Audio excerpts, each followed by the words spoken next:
Xiaofan's Wuxia Tales. Chapter 2780, Minor Character. Upper Zone, Base Layer. Feng enjoyed the scenery of the base layer as he strolled around the residential area he lived in. Contrary to his expectations, he did not see any of the paradisiacal sceneries depicted in the rumors spread in the outside world. Instead, what he saw were only high-rise buildings. The areas not occupied by high-rise buildings held facilities such as restaurants, training halls, and gyms. Moreover, compared to the outside world, almost all of the people gave the impression that they were incredibly busy, and they all had tense expressions on their faces. This could be considered natural. After all, the upper zone wasn't some kind of paradise. Instead, it was a place with far more intense competition than the outside world. From what Feng understood, Yuantian City's upper zone had a population of less than 300,000, nearly a quarter of which were employees of the Green God Company. As for the remaining inhabitants, the majority of them belonged to the various major corporations, and only a small portion were people who had entered the upper zone through special selections or reserved slots. Meanwhile, unlike what the general public thought, one wouldn't live a carefree life after entering the upper zone. On the contrary, one would face even greater pressure than when they lived in the outside world. The reason for this was the upper zone's ridiculously high cost of living. Just the matter of food already gave Feng a headache. Even the most basic meal cost 30 points, equivalent to 300,000 credits. Nobody would pay such an absurd price for food in the outside world. Yet, in the upper zone, this amount of money would buy only the most basic meal. This was still only a small problem in the upper zone. The truly troublesome aspect was the various training resources available here. Just living in the upper zone wouldn't be enough for a person to achieve longevity. One still needed to include various exercises and medicines into the equation, all of which cost a lot of points. Without sufficient wealth and resources, one couldn't live in the upper zone at all. Those born in the upper zone were allowed to live freely until the age of 12. Afterward, they had to undergo a series of tests until they reached 15. If they failed the tests, they would be banished from the upper zone. Moreover, passing the Green God Company's basic assessment would only qualify one to work at the lowest level of the Green God Company. Only if one conquered the mental path before the age of 20 or made a great contribution to the Green God Company would one gain authority and be considered an ordinary person in the upper zone. If one wished to live longer and better in the upper zone, and perhaps even gain influence and become someone respected by the major corporations, one would have to head to the middle layer. Otherwise, one would only be an ant living in the base layer. After all, the base layer's average lifespan might be 150 years, but that didn't mean every individual would live up to 150 years old. Moreover, there was also the matter of retaining one's youth and physical vitality.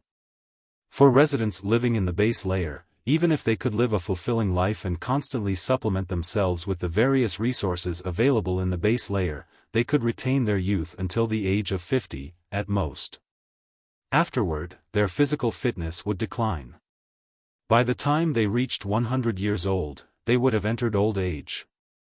However, in the case of people living in the middle layer, they would still retain their youthful vitality even at the age of 80. Appearance-wise, they would look like they were just entering their 30s. In other words, the middle layer's residents got to retain their youth for nearly twice as long as the base layer's residents. And even at the age of 120, they would only be middle-aged and look like they were just entering their 40s. Who wouldn't go crazy at such a temptation? After strolling about for a while, Feng rode one of the upper zone's free levitating smart cars and arrived at the Green God Tower roughly 20 minutes later. At the end of the journey, he had to admit that the upper zone was truly amazing. The various transportation facilities here were completely free, and the cars were even equipped with fully intelligent navigation systems. He could travel anywhere he wished with just a word. Feng made his way to the Green God Tower's 7th floor, which was where all resource exchanges took place in the base layer. Everyone seeking to convert credits into trade points, exchange rare resources for trade points and contribution points, or exchange points for the various medicines the Green God Company offered would come here. Upon arriving on the 7th floor, he found that the hall, which was the size of 8 basketball courts, was crowded with thousands of people. Compared to the registration room he visited previously, this place was many times livelier. Most of the gathered people were wealthy children seeking to exchange for trade points using credits. As to why they were doing so, the reason was simple. Most, if not all, of the major corporations operating in the upper zone had existed for over a century already.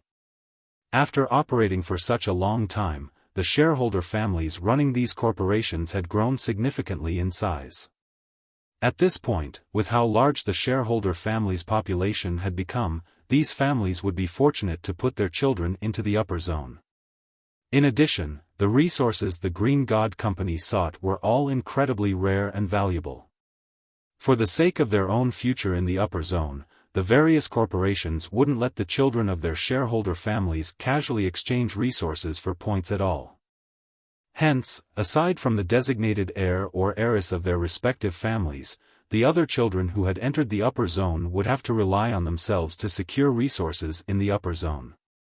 However, as most of these children were not particularly talented, they naturally didn't have the means to get the necessary resources or achievements to earn themselves a lot of trade points and contribution points. They could only visit the exchange center every day to exchange for trade points using credits.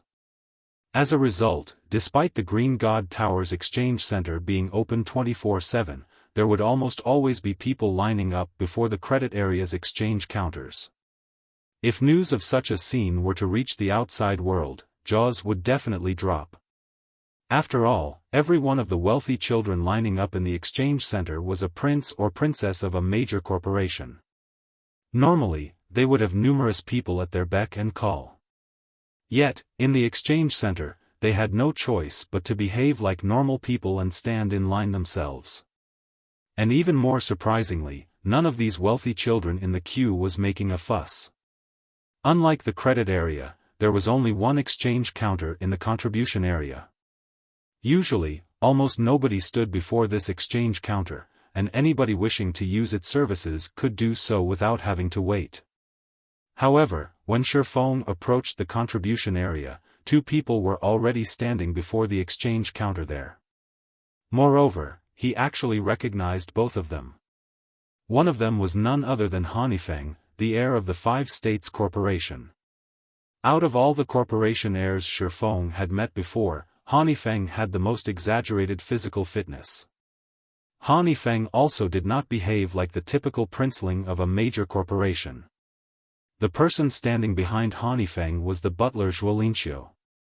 "Young master, now that we've completed the Green God Company's assignment, I believe your total contribution points will reach 60,000 once the evaluation is complete and enter the top 10 rankings. If we factor in the corporation's decision to support you fully this time, I'm certain you'll be able to enter the top 3 in the contribution competition this time," Zhuolinqiu said excitedly. The contribution competition was held once every 3 months. The top 3 of the competition would gain the right to stay in the middle layer. Although the duration of the stay was only 3 short months, this was also one of the few ways the various corporations could gain access to the middle layer. Meanwhile, so long as Feng entered the middle layer, he could acquire resources that were far superior to what was available in the base layer. At that time, his status in the upper zone would immediately skyrocket. However, Feng remained indifferent to Zhuolinqiu's words. Shaking his head, he said, "While I am confident of getting into the top 5, my chances of getting into the top 3 are still slim. The people currently ranked among the top 3 have held those positions for the past 2 years. According to rumors, those 3 people are close to gaining high-grade authority. They will definitely do everything they can to retain their positions, so it won't be easy to surpass them in contributions. In fact, despite not having put in any real effort, they have already accumulated over 100,000 contribution points. If we show signs of trying to compete for the top 3, it wouldn't be strange if their points suddenly doubled or tripled. At Han Feng's words, Zhuo Linqiu fell silent, acknowledging that the top 3 rankers were indeed a cut above everyone else. After all, those 3 people had already monopolized the top 3 positions of the contribution competition for the past 2 years. Trying to surpass them in contributions definitely wouldn't be an easy task. While Han Feng and Zhuo Linqiu were conversing, the staff member manning the exchange counter finished calculating Han Feng's contribution. "Sir, after including the assignment you completed this time, you now have 62,425 contribution points accumulated. You are currently ranked 7th in the contribution competition." 7th? Han Feng did not feel particularly happy to hear that he was ranked 7th in the competition, taking the result in stride. After giving the staff member a nod, he promptly turned around to leave. The instant Han Feng and Zhuo Linqiu turned around, they noticed Xiaofan making his way to the counter. "Why is he here?" Zhuo Linqiu rubbed his eyes in doubt when he saw Xiaofan, who was dressed in white casuals. The upper zone was a place that countless people sought to enter but couldn't. The guild leaders of many superpowers didn't have the qualifications to enter the upper zone even now. Yet, Xiaofan, who was merely the guild leader of a pseudo-superpower, had actually entered it. This was simply incredible. At this time, let alone Zhuo Linqiu, even Han Feng revealed a rare look of surprise on his face. When Han Feng last met Xiaofan, in Fenglin City's Redstone restaurant, the latter was merely an insignificant minor character in his eyes. After all, Xiaofan and his subordinates simply weren't capable of reaching the playing field Han Feng fought on. At best, he could only use Zero Wing as a pawn to hinder his opponents. Even when Zero Wing developed rapidly and became enemies with many superpowers, he still thought nothing of the guild. After all, what the various major corporations were truly competing for wasn't God's domain, but the upper zone's resources. Yet, now, a minor character like Xiaofan had actually set foot into the upper zone. This situation was as unbelievable as a fairy tale. Did the Boulder Corporation give him a reserved slot? Han Feng muttered in speculation. That should be the case.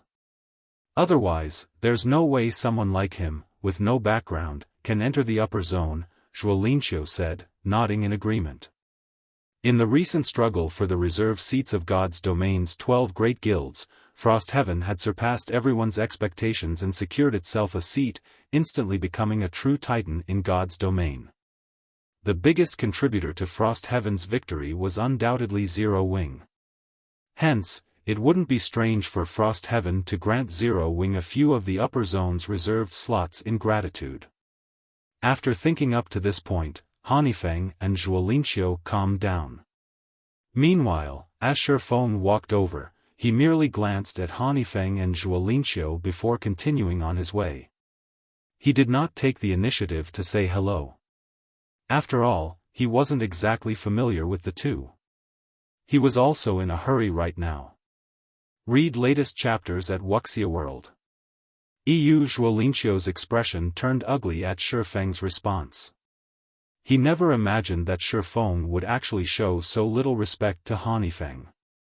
The man didn't even bother saying hello and merely walked away like a stranger. Xiaofan simply didn't place the Five States Corporation in his eyes. However, before Zhuo Linqiu could vent his anger, he was stunned to see Xiaofan stop before the contribution area's exchange counter. What is he trying to do? Han Feng was confused when he saw Xiaofan conversing with the staff member at the counter. That's the exchange counter for the contribution area. Did he come here to exchange for trade points because there was no line here? Sure enough, he is a minor character. He only knows how to head to places where he can gain advantages. He thinks he can save time by coming here, yet he is wholly ignorant of the rules, Zhuo Linqiu sneered as he looked at Xiaofan, who was still conversing with the staff, in contempt. However, no sooner had Zhuo Linqiu finished speaking than the nearby staff member suddenly exclaimed in a loud and excited tone, "Congratulations, Mr. Shi. You have gained a total of 50,000 contribution points and 5 million trade points this time. You are currently ranked 10th in the contribution competition. Chapter 2781, Times have changed 50,000 contribution points. 10th place. When Zhuolinqiu heard the Green God Company's staff's words, he was dumbfounded. In fact, even Feng, who possessed an apathetic personality, felt a little dazed at the staff member's words. After all, Feng was initially only a pawn in their eyes. Yet, not only did he climb up to the same playing field they fought on, but he was now even actively competing with them. No wonder he didn't put us in his eyes. Realization dawned upon Zhuolinqiu as he looked at Feng. However, a moment later, a hint of mockery appeared on his face as he said, "It's a pity he doesn't know that the contribution competition participants are just warming up and that the current rankings are only temporary." The upper zone's contribution competition had been going on for many years now, and everyone mostly understood how it worked. Those intent on participating in a particular season's competition generally wouldn't reveal their cards in the first 2 months of the season.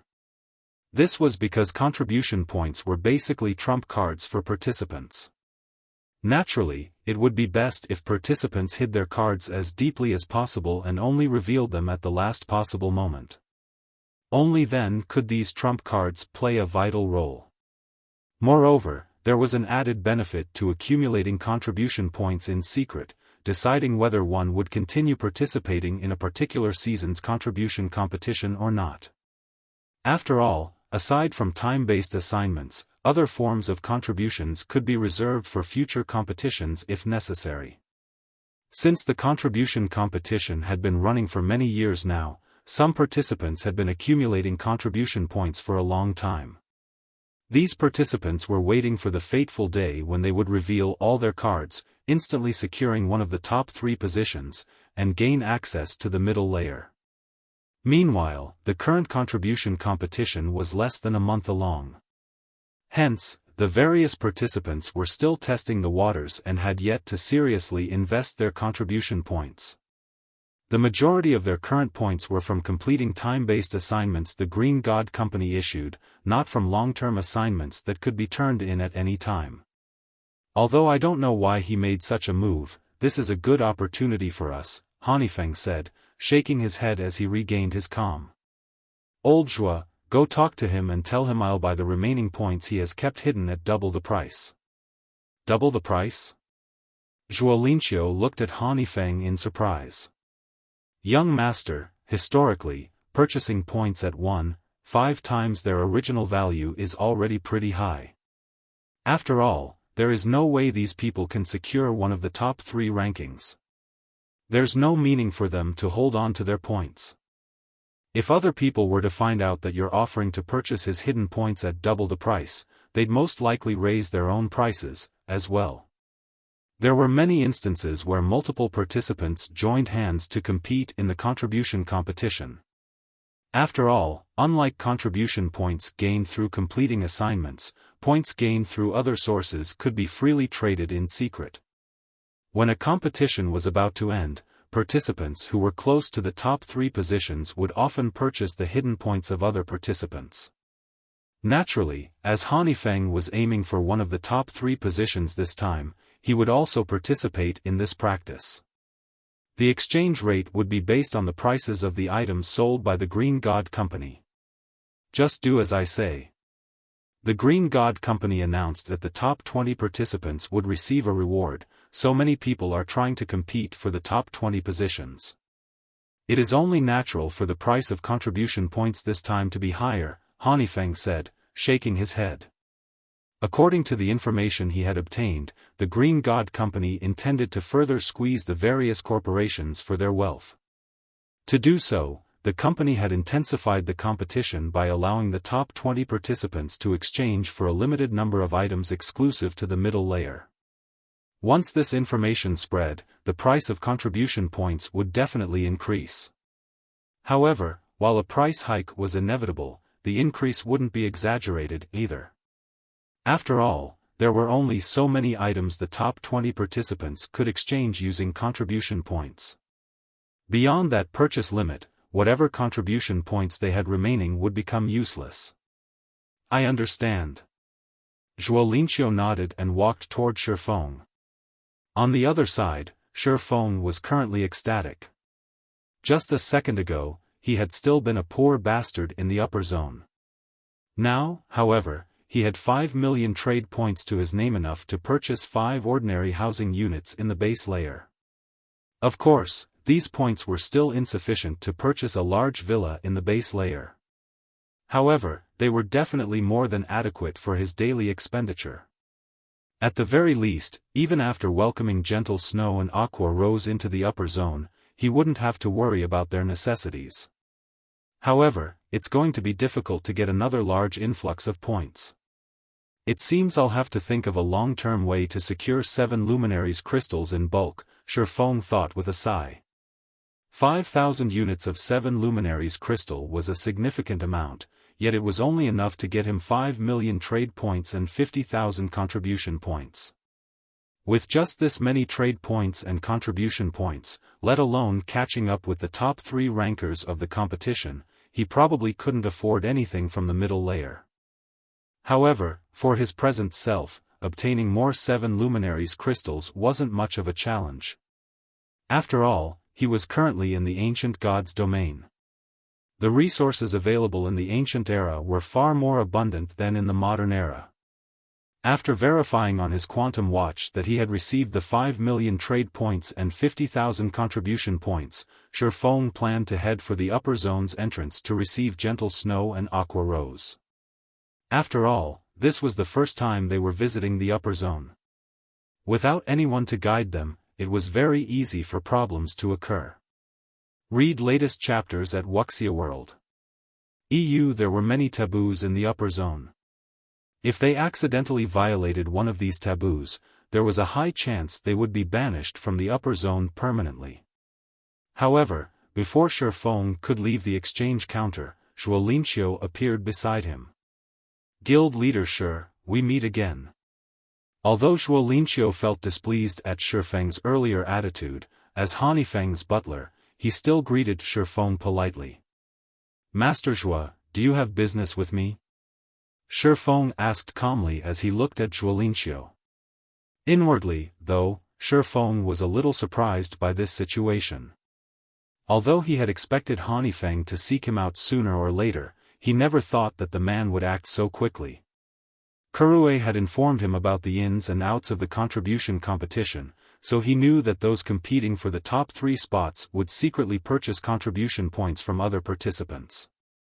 Now that he had just exchanged for 50,000 contribution points in one fell swoop, those seeking the top 3 spots couldn't ignore his existence. Indeed, I do. Moreover, this is great news for you, guild leader Shi, Zhuo Linqiu said with a faint smile. I believe you know about the matters regarding the contribution competition already, so I'll get straight to the point.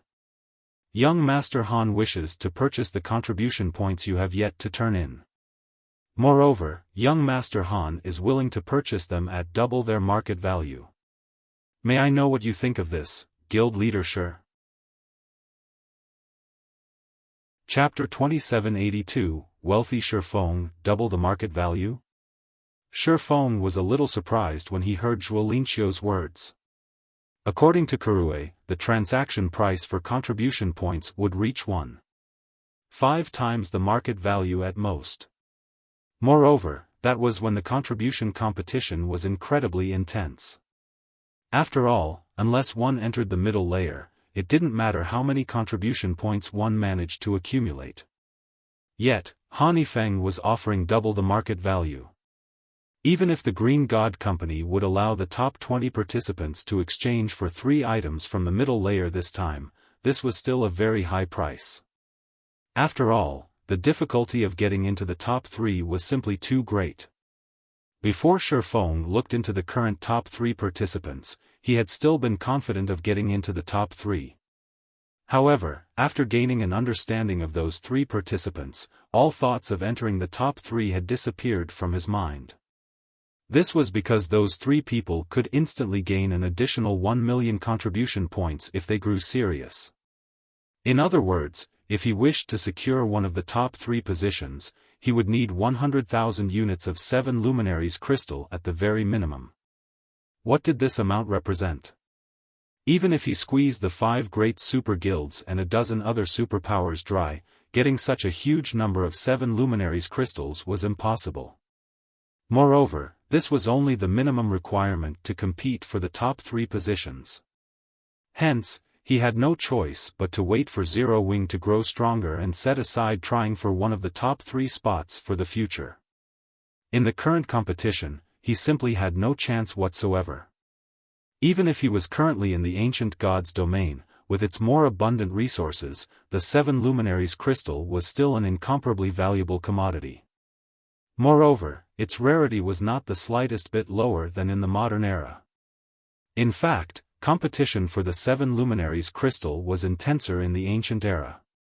From what he heard, the interstellar continent's various powers were similarly purchasing 7 luminaries crystals at astronomical prices.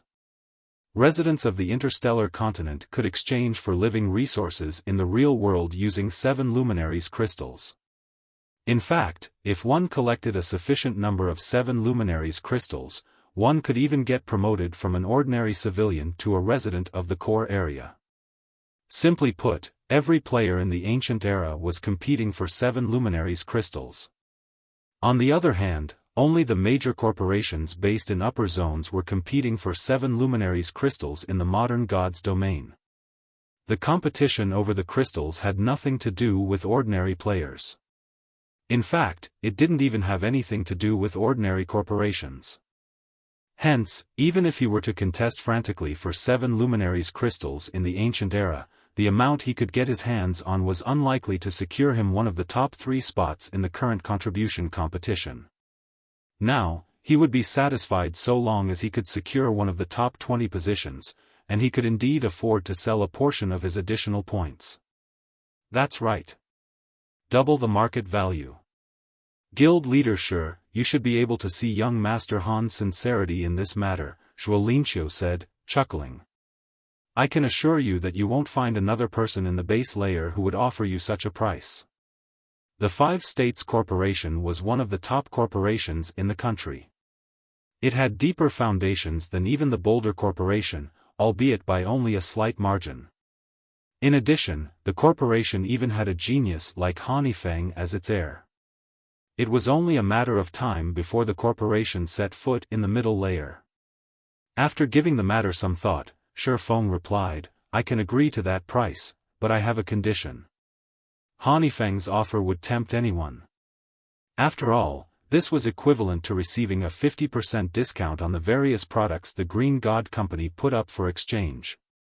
For Feng, who was currently severely lacking in the upper zone's resources, Feng's offer was heaven-sent. Condition? What condition? Zhuolinqiu frowned slightly. In his opinion, the price Feng offered was already quite generous. He never thought that Feng would want a foot after getting an inch. I want to settle the transaction using life potions, phantom potions, or the middle layer's limited products, Feng said. I will not accept anything else, apart from these items. 5 million trade points were already more than enough for him to get by in the base layer, there was no point in getting more.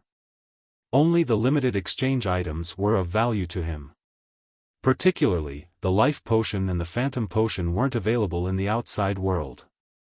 Even if he tried to exchange for these items using his authority, he could get only 5 bottles per year. This amount wasn't even enough for his own use, much less sharing it with other people. This condition is too much.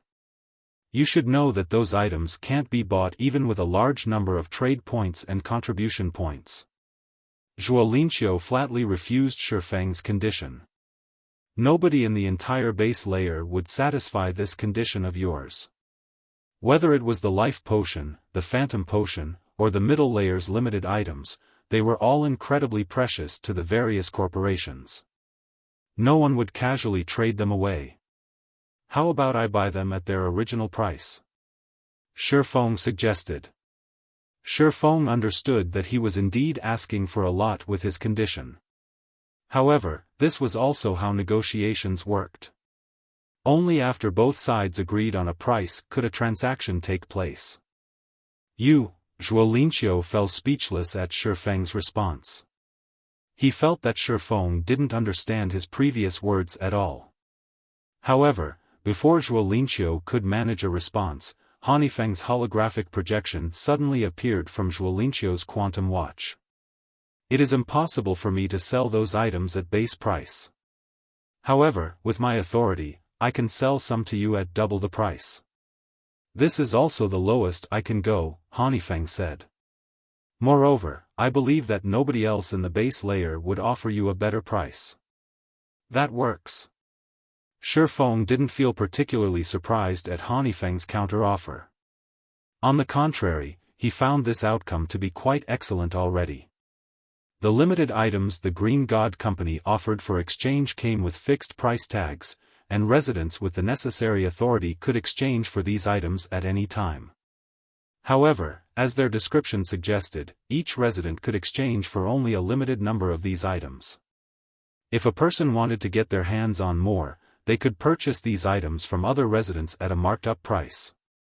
Moreover, even if one were willing to pay the extra cost, one wouldn't necessarily be able to find a willing seller. That settles it, then. Feng nodded. However, let me get one thing straight first. Every transaction we conduct must be valued at 50,000 contribution points or more. Otherwise, our transaction will be invalid. That won't be a problem, Feng assured, smiling. He understood what was going through Feng's mind.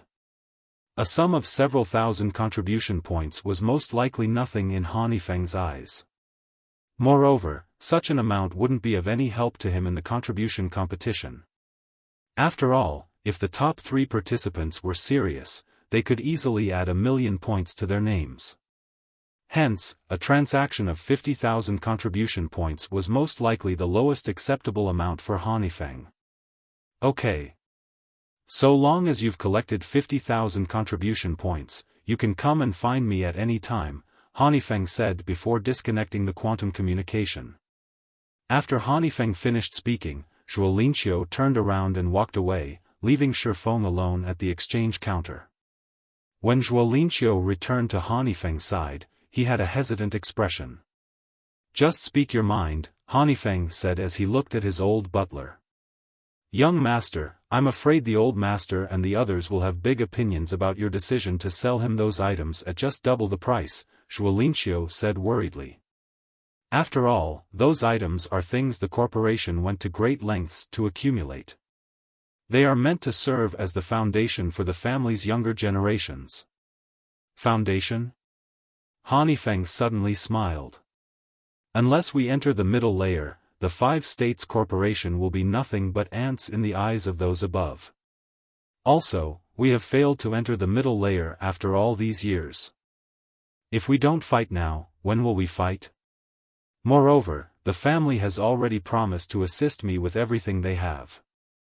If they're not even willing to part with these items, how are we supposed to compete with the other participants? However, just Feng's 50,000 contribution points won't change anything, Zhuo Linqiu said. I naturally know this. Feng is only one of the small sources for me to secure contribution points. At this point, Feng's eyes began glowing slightly. The old man has already met with the other corporations in the upper zone and made some promises to them. I believe he should have no problem securing 700,000 or 800,000 contribution points for me.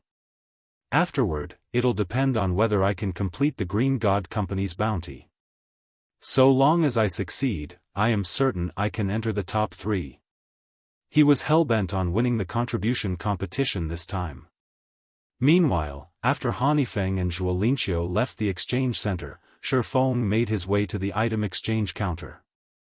Compared to the contribution points counter, the item exchange counter had many more people lined up before it. After waiting in line for around 15 minutes, Feng exchanged for 5 phantom potions and 5 life potions, as well as 5 strengthening potions, which cost the same as the phantom potions and life potions. In the end, he spent a total of 75,000 trade points. In the outside world, that was already equivalent to 750 million credits. The strengthening potion was considered the least promising product in the upper zone because it had only one function, the strengthening of the user's physical fitness. However, residents in the upper zone would have their physical fitness automatically raised to a certain level, even without any training. If one combined this effect with daily exercise, they could elevate their physical fitness to astonishing levels. Hence, there was simply no need to spend 5,000 trade points to exchange for a strengthening potion. Nevertheless, Feng naturally believed it was better for him to raise his physical fitness as quickly as possible. After all, the stronger his physical fitness became, the easier it would be to improve his brain activity. Often, when Feng gained enlightenment and achieved a qualitative improvement in his techniques, he would find himself facing various problems stemming from his inadequate physical fitness. Had he been as fit as Feng during those times, he wouldn't have faced any problems at all. Hence, he felt that it wasn't a loss to spend 25,000 trade points for 5 strengthening potions. Not to mention, he could already be considered a wealthy person in the base layer. It's almost time to pick up Qingxue and Aqua. After taking a look at the time, Feng promptly departed the Green God Tower and hurried over to the upper zone's entrance. Read latest chapters at Wuxia World. 2 hours later, a levitating car stopped at a designated parking lot before the gigantic metal door serving as the upper zone's entrance. 4 people, 1 man and 3 women then alighted from the car. They were none other than Lei Bao, Liang Jing, Bai Qingxue, and Aqua Rose. As to why Lei Bao had come along, it was as a precaution. After all, many powers were currently targeting Zero Wing. Meanwhile, Liang Jing, someone with little combat power, was unsuited for going out alone. Hence, Lei Bao would usually accompany her whenever she left Zero Wing's headquarters. Ordinary bodyguards would have little to no use against the opponents Zero Wing faced. So, this is the upper zone? Liang Jing was surprised when she saw the vast steel wall at the upper zone's entry. Even Lei Bao was surprised by the sight. He never thought that the rumored upper zone would have such an appearance. Chapter 2783, Era of Hegemony Upper Zone, Entrance. While Liang Jing and Lei Bao were shocked by the sight before them, Feng, who had been waiting quietly by the entrance for some time, approached them. "How is it? It's different from what you imagined, right?" Feng asked, smiling faintly as he looked at the two. Their expressions and thoughts were exactly the same as his when he first arrived before the upper zone. "Guild leader, how is the upper zone?" Liang Jing asked as she looked at Feng. "Is it as amazing as the rumors make it out to be?" There were many rumors circulating in the outside world about the upper zones.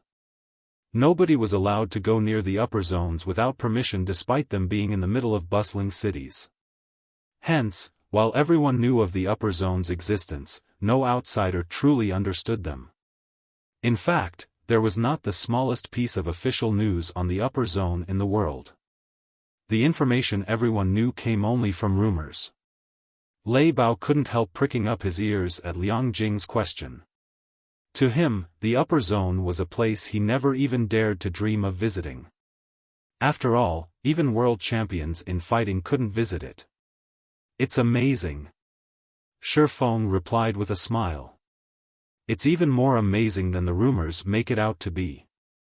The people inside can constantly grow stronger physically without doing any training. So, is it true that even world champion level fighters are not a big deal in the upper zone?" Lei Bao asked when he heard Feng's words. The fact that a place could automatically improve a person's physical fitness was simply unbelievable. This revelation thoroughly shattered his view of physical training. "That rumor is slightly exaggerated, but it's not far off from the truth either," Feng replied, not trying to conceal the truth. Even without physical training, the upper zone's residents can still achieve a physical fitness rivaling Henglian masters. With some systematic training, their physical fitness becomes even more astonishing.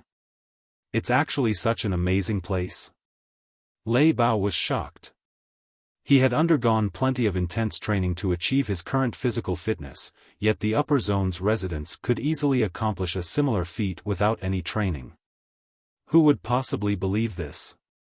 However, Lei Bao knew that Feng wouldn't lie to him, so this inflicted an even greater shock. All of a sudden, Lei Bao felt as if he had lived his life for nothing. He felt as if all his previous efforts were nothing but a joke. Master Lei Bao, no need to be discouraged.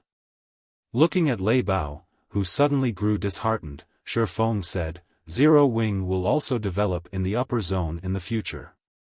At that time, it won't be just Qingxue, Aqua, and myself who can enter this place. I will let many more people join us. Just like those international corporations, we will treat the upper zone as our headquarters. Although Feng did not speak loudly, both Lei Bao and Liang Jing gasped involuntarily at his words. At the same time, a hint of anticipation and excitement flashed in their eyes. If anyone else had made this statement, they would have most likely treated it as a joke. However, Feng was someone who constantly worked miracles, having single-handedly developed Zero Wing to its current scale. Moreover, he never did anything he was not confident of succeeding in. His declaration meant that he had some way to achieve this goal. Zero Wing will also develop in the upper zone in the future? Liang Jing couldn't help growing excited when she looked at the distant steel wall. If Zero Wing really accomplished this feat, it would truly become a powerful existence. At that time, even ordinary superpowers would be a joke to the guild. Lei Bao clenched his fists in excitement and anticipation. He felt that his decision to join Zero Wing was the wisest choice he had made in his life. These 3 bottles here are strengthening potions. Liang Jing, take 2 back and give them to Fire and Violet, Feng said as he took out 3 strengthening potions and handed 2 to Liang Jing. He then turned to Lei Bao and said, Master Lei Bao, you take 1, as well. I believe that you should be able to go a step further with this strengthening potion. Fire Dance and Violet Cloud normally trained their physical bodies very seriously. The 2 of them also possessed incredible talent in this regard. Unfortunately, due to insufficient resources, their improvements had been gradual. With the strengthening potion's assistance, their development would no longer be hindered. As for Lei Bao, he also possessed excellent talent. Unfortunately, as he had always been a lone wolf, he never managed to get his hands on any resources and could only rely on hard work. However, he had reached the point where he couldn't improve further through hard work alone. Although Feng had previously given Lei Bao several bottles of S-rank nutrient fluids, which allowed him to improve his physical fitness significantly, it was evident that S-rank nutrient fluids alone couldn't fully bring out Lei Bao's potential. However, with the strengthening potion, Lei Bao might be able to go a step further and become a half-step Henglian Grandmaster. Meanwhile, if Lei Bao succeeded, then Zero Wing would gain an additional layer of protection. Thank you, Guild Leader. I won't disappoint you. Lei Bao's eyes shone with gratitude as he looked at Feng. He had heard of the strengthening potion before. This thing was basically treated as a divine item in the fighting industry. Just 1 bottle could allow a person's physical fitness to undergo a qualitative transformation.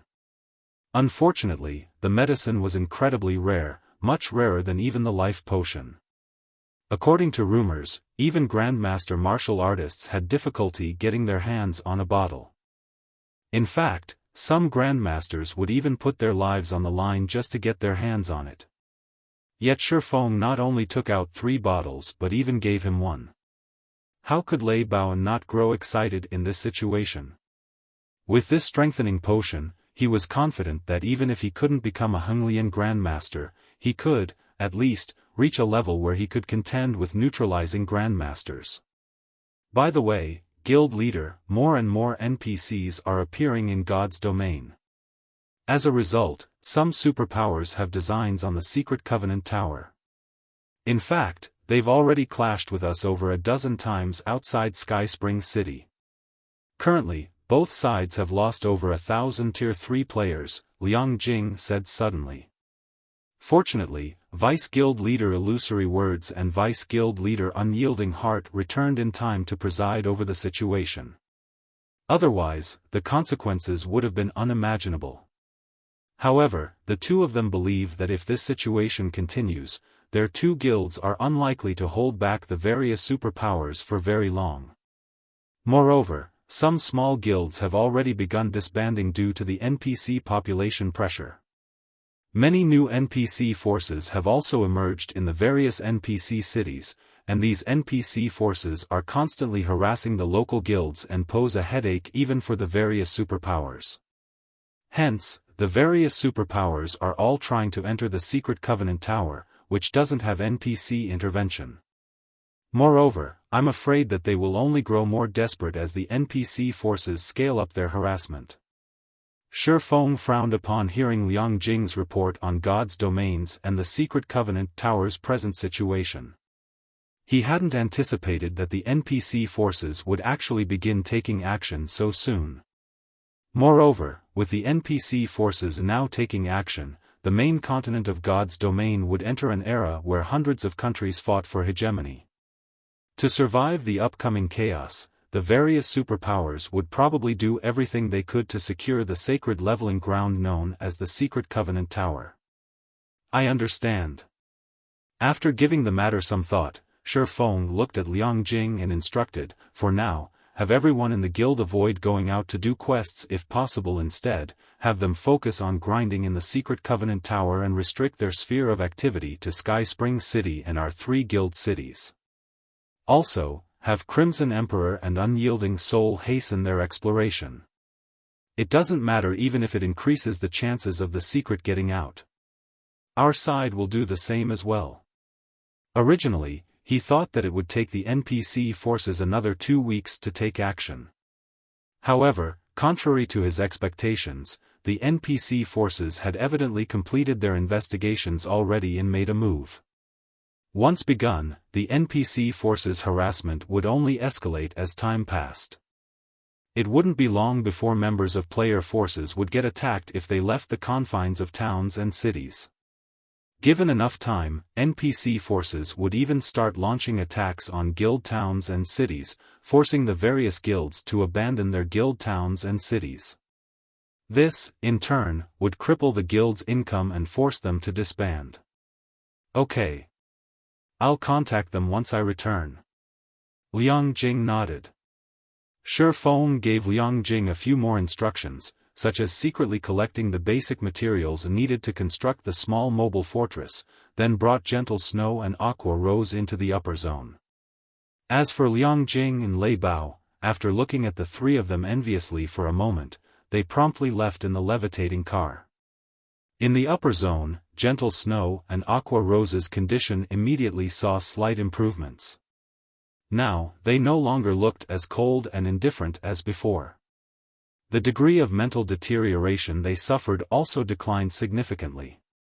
After they consumed the luxury set meals, which Feng bought for 300 trade points each, their mental states even showed signs of stabilizing. They also no longer appeared indifferent to everything around them. At the very least, they display some interest in the upper zone's matters. Occasionally, they even took the initiative to say a few words.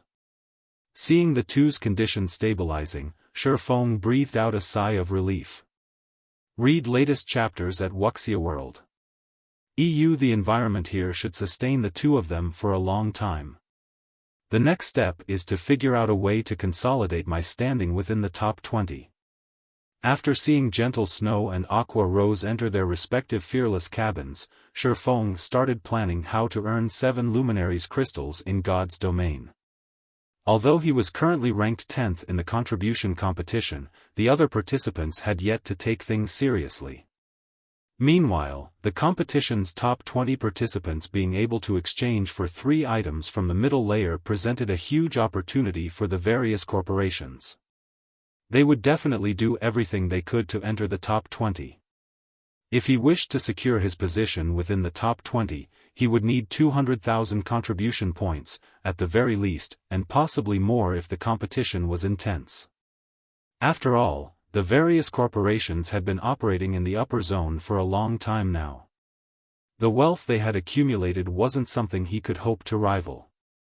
In other words, he was still short of 15,000 units of 7 luminaries crystals right now. This was an astronomical number, even for the 5 great super guilds.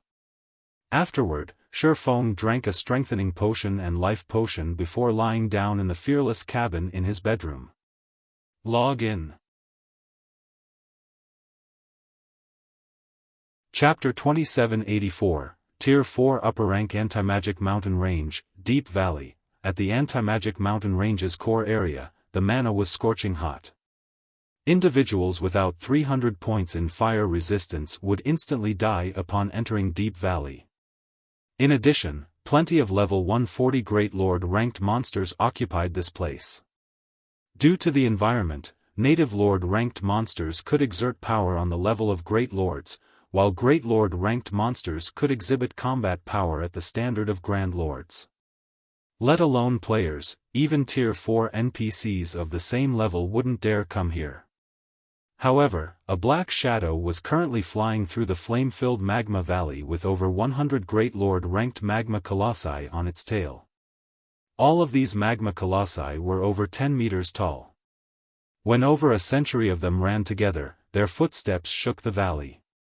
The commotion continuously attracted Lord-ranked monsters to join in the chase. Magma Colossus, Elemental Creature, Great Lord, Level 140 HP 1,950,000,000. It seems this is the most I can attract in this area.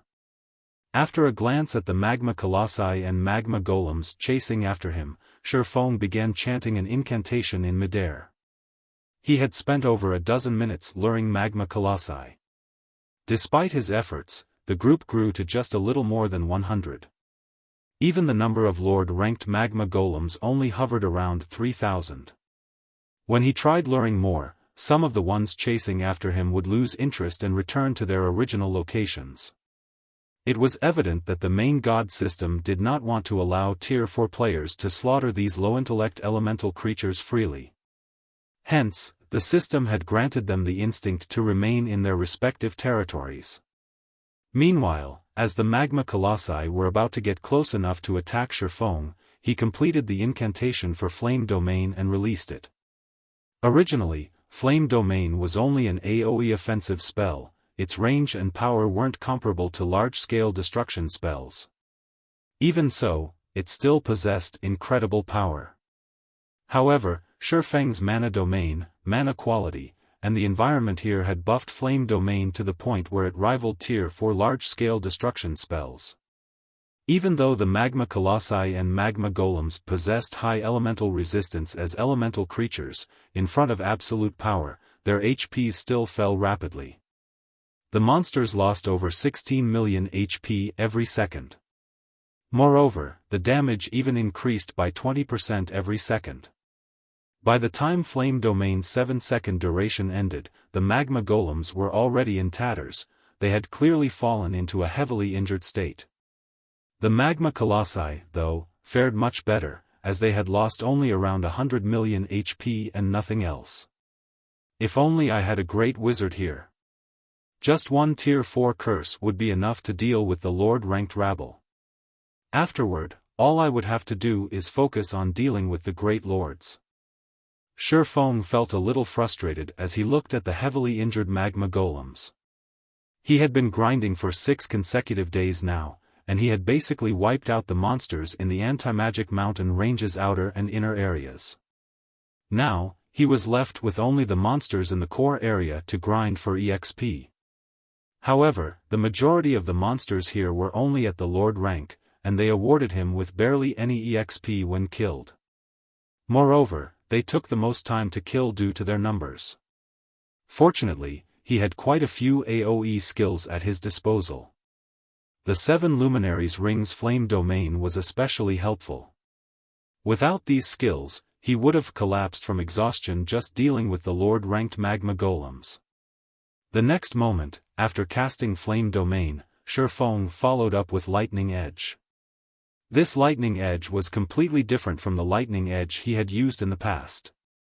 When he executed the skill now, it looked as if he had summoned a raging river in the sky, one that covered 200 yards. When the raging river flowed across the crowd of monsters, the weakened magma golems were instantly killed. The power of the skill was not the slightest bit weaker than that of Tier 4 skills. Lightning Edge was capable of exhibiting such power now because Xiaofan had already upgraded it to the limits of Tier 3.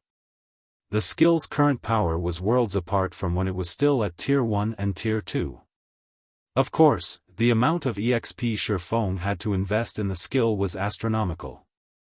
This was also why, despite having grinded for 6 consecutive days, Xiaofan had only reached 53% of level 138. Otherwise, he would have long since shot past level 140.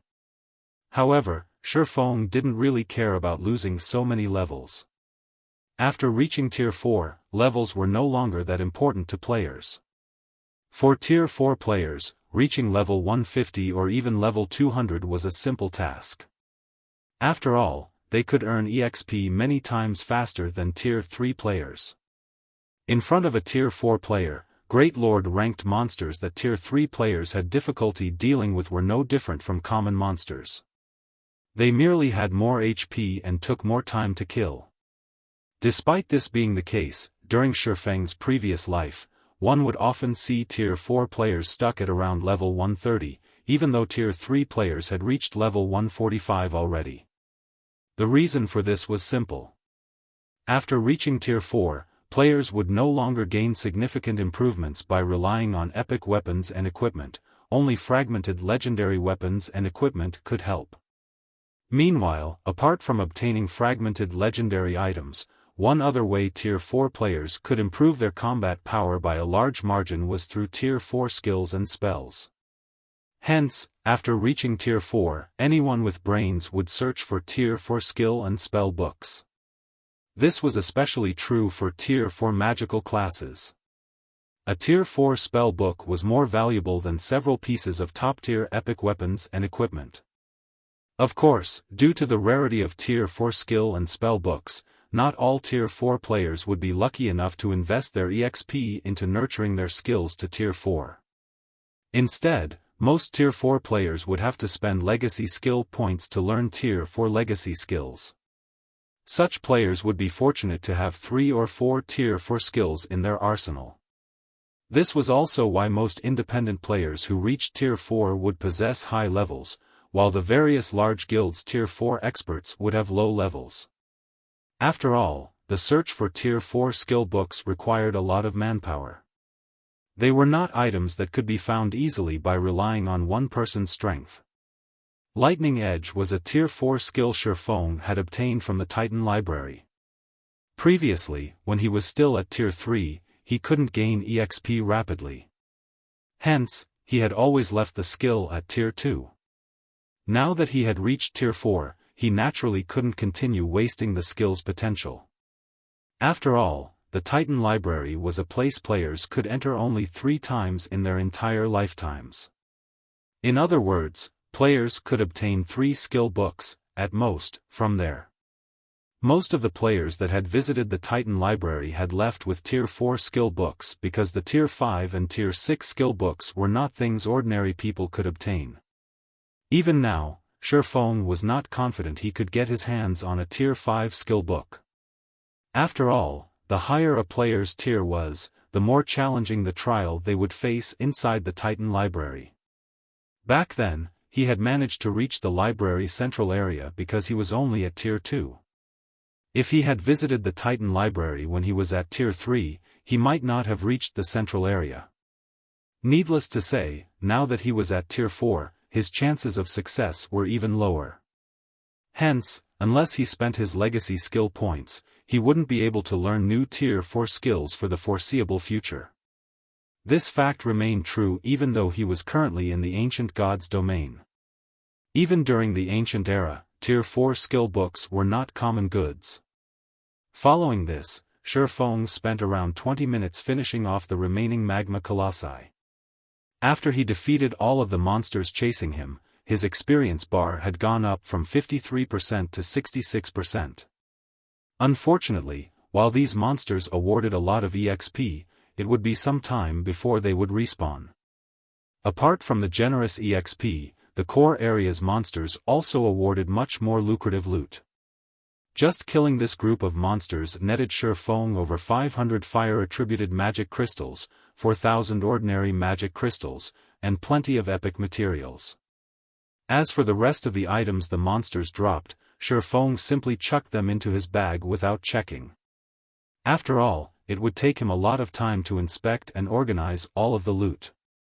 To earn as much EXP as possible, he decided to ignore the items for now and have other people help him inspect the loot after he returned.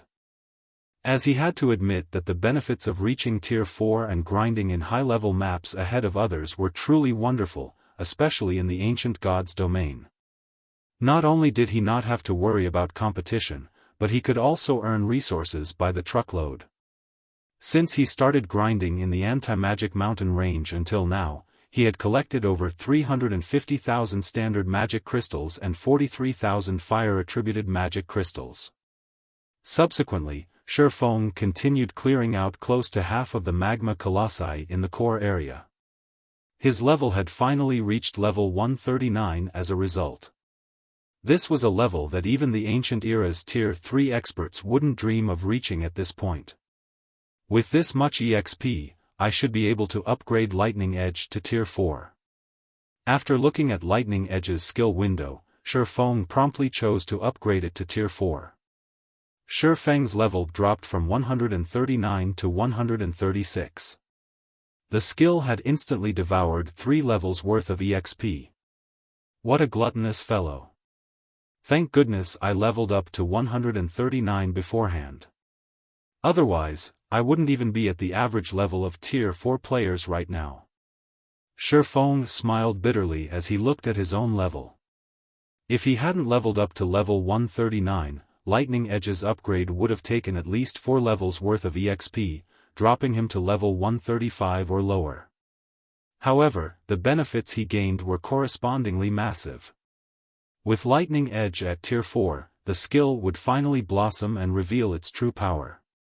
Lightning Edge, Action Type, Tier 4 Upper Rank. When skill completion rate reaches 120%, the skill can exhibit power at the Tier 4 peak rank.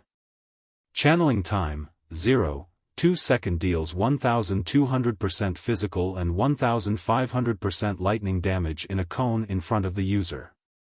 Initial coverage range is 500 yards. Duration, 7 seconds cooldown, 10 minutes amazing. As expected of a Tier 4 skill from the Titan library. Feng was astonished when he read Lightning Edge's detailed introduction. It can already exhibit power at the Tier 4 upper rank standard even in its normal state. If I can execute it at 120% completion rate, combined with the skill's range, it is practically comparable to a Tier 4 taboo skill. As a swordsman, most of his skills were single-targeted, a huge limitation when fighting large numbers of monsters. However, Lightning Edge could now make up for this weakness. The only downside was the skill's relatively long cooldown. Even so, it would be more than enough to inflict heavy injuries on monsters and mythic bosses.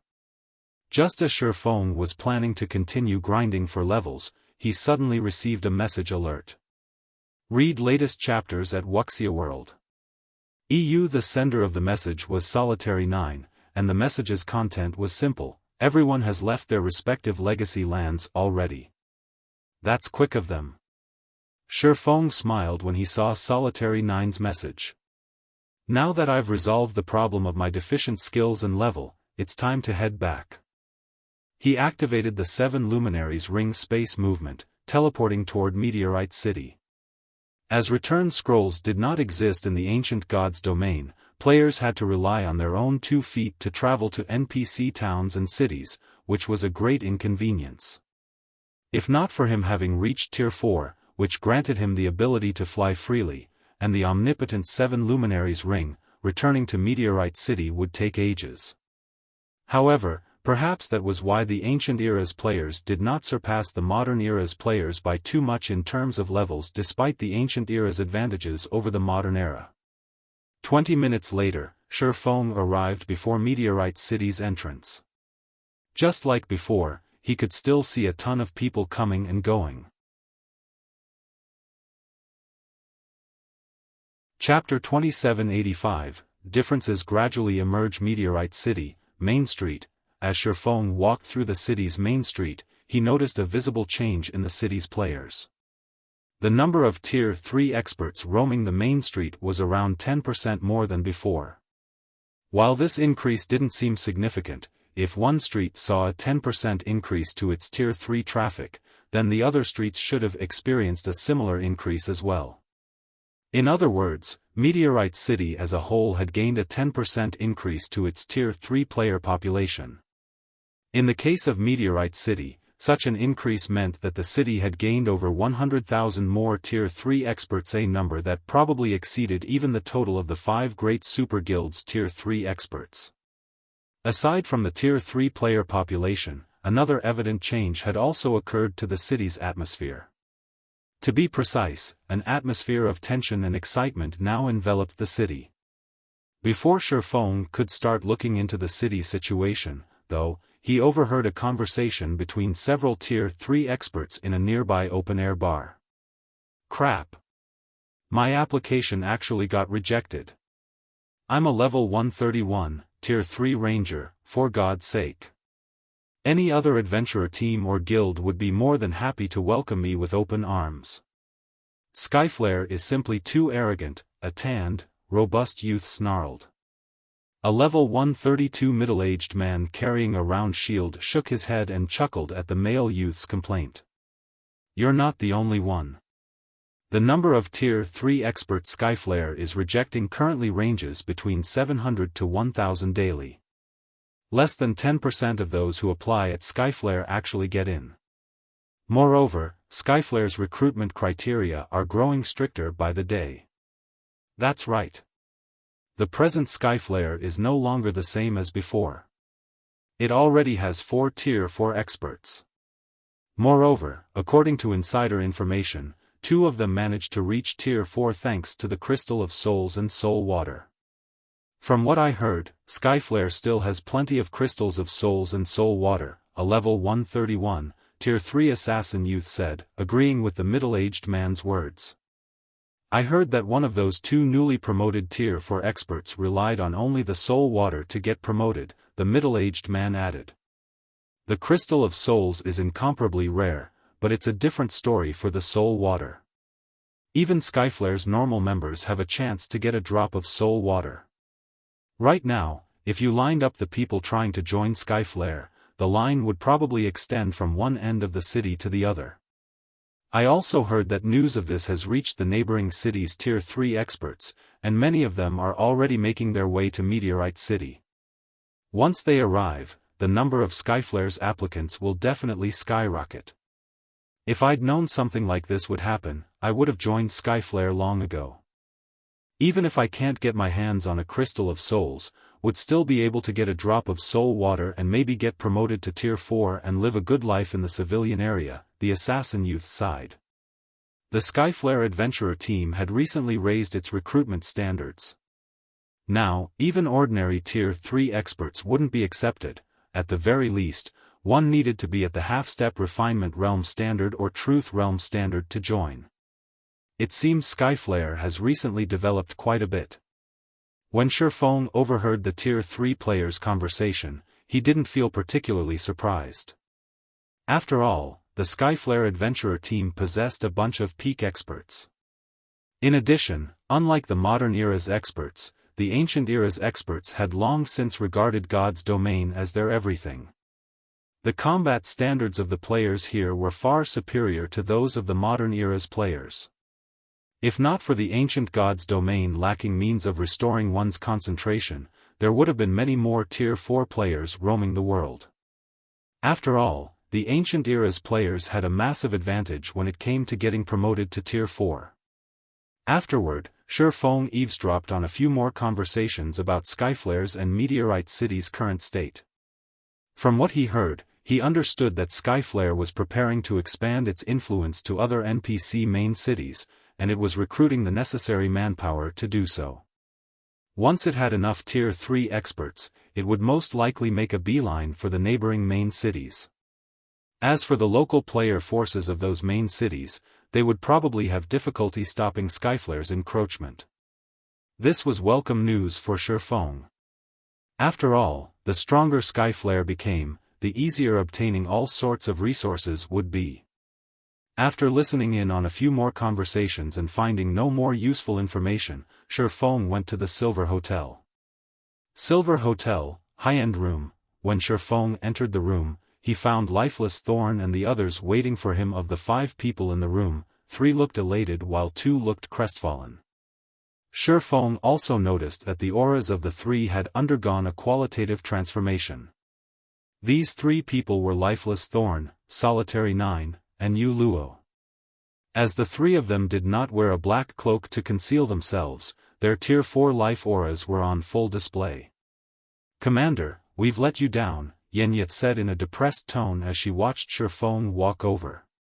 Cleansing Whistle, who stood beside Yenya, was also gloomy. It was evident she felt frustrated over her failure to get promoted to Tier 4. No need to be discouraged. Getting promoted to Tier 4 has never been easy. Even peak experts have a high chance of failure, let alone your present selves, Feng said in consolation. Moreover, now that you know where you're lacking, you can spend this time thinking of ways to address your flaws. I believe it won't be long before you too reach Tier 4 as well. Feng didn't feel particularly surprised by Yenya and Cleansing Whistle's failure. In fact, he wouldn't even have found it strange if Lifeless Thorn and Solitary 9 had failed. After all, the Tier 4 promotion quest truly was a difficult hurdle to cross, one players couldn't overcome just by relying on combat standards. It required players to comprehend Tier 4 skills and spells under time constraints.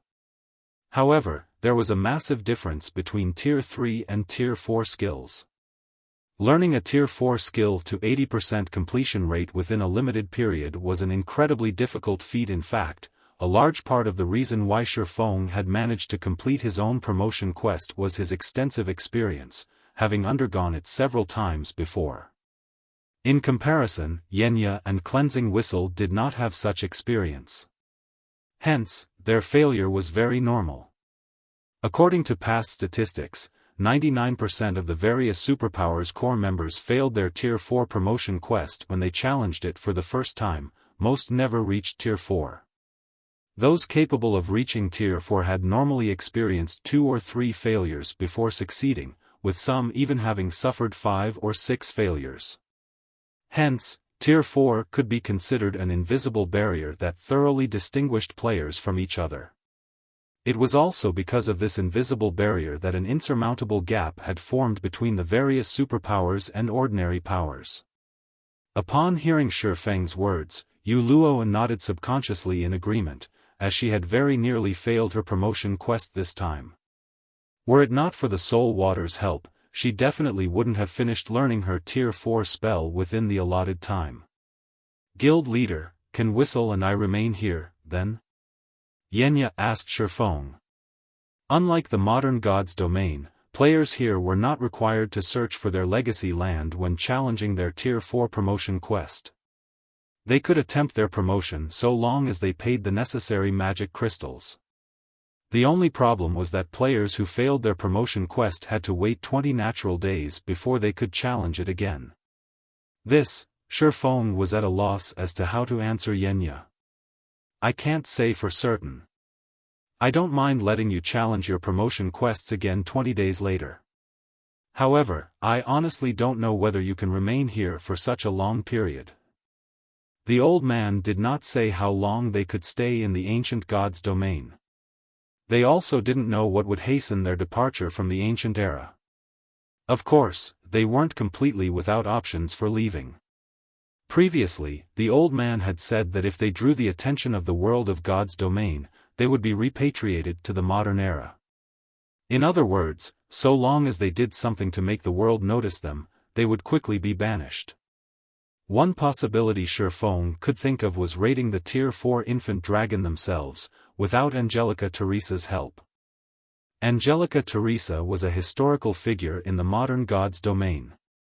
If the miracle of her slaying a Tier 4 infant dragon disappeared, the world of God's domain would most likely notice them. If even that didn't work, they could just cause a ruckus in the ancient era, such as killing important NPCs and affecting God's domain's history.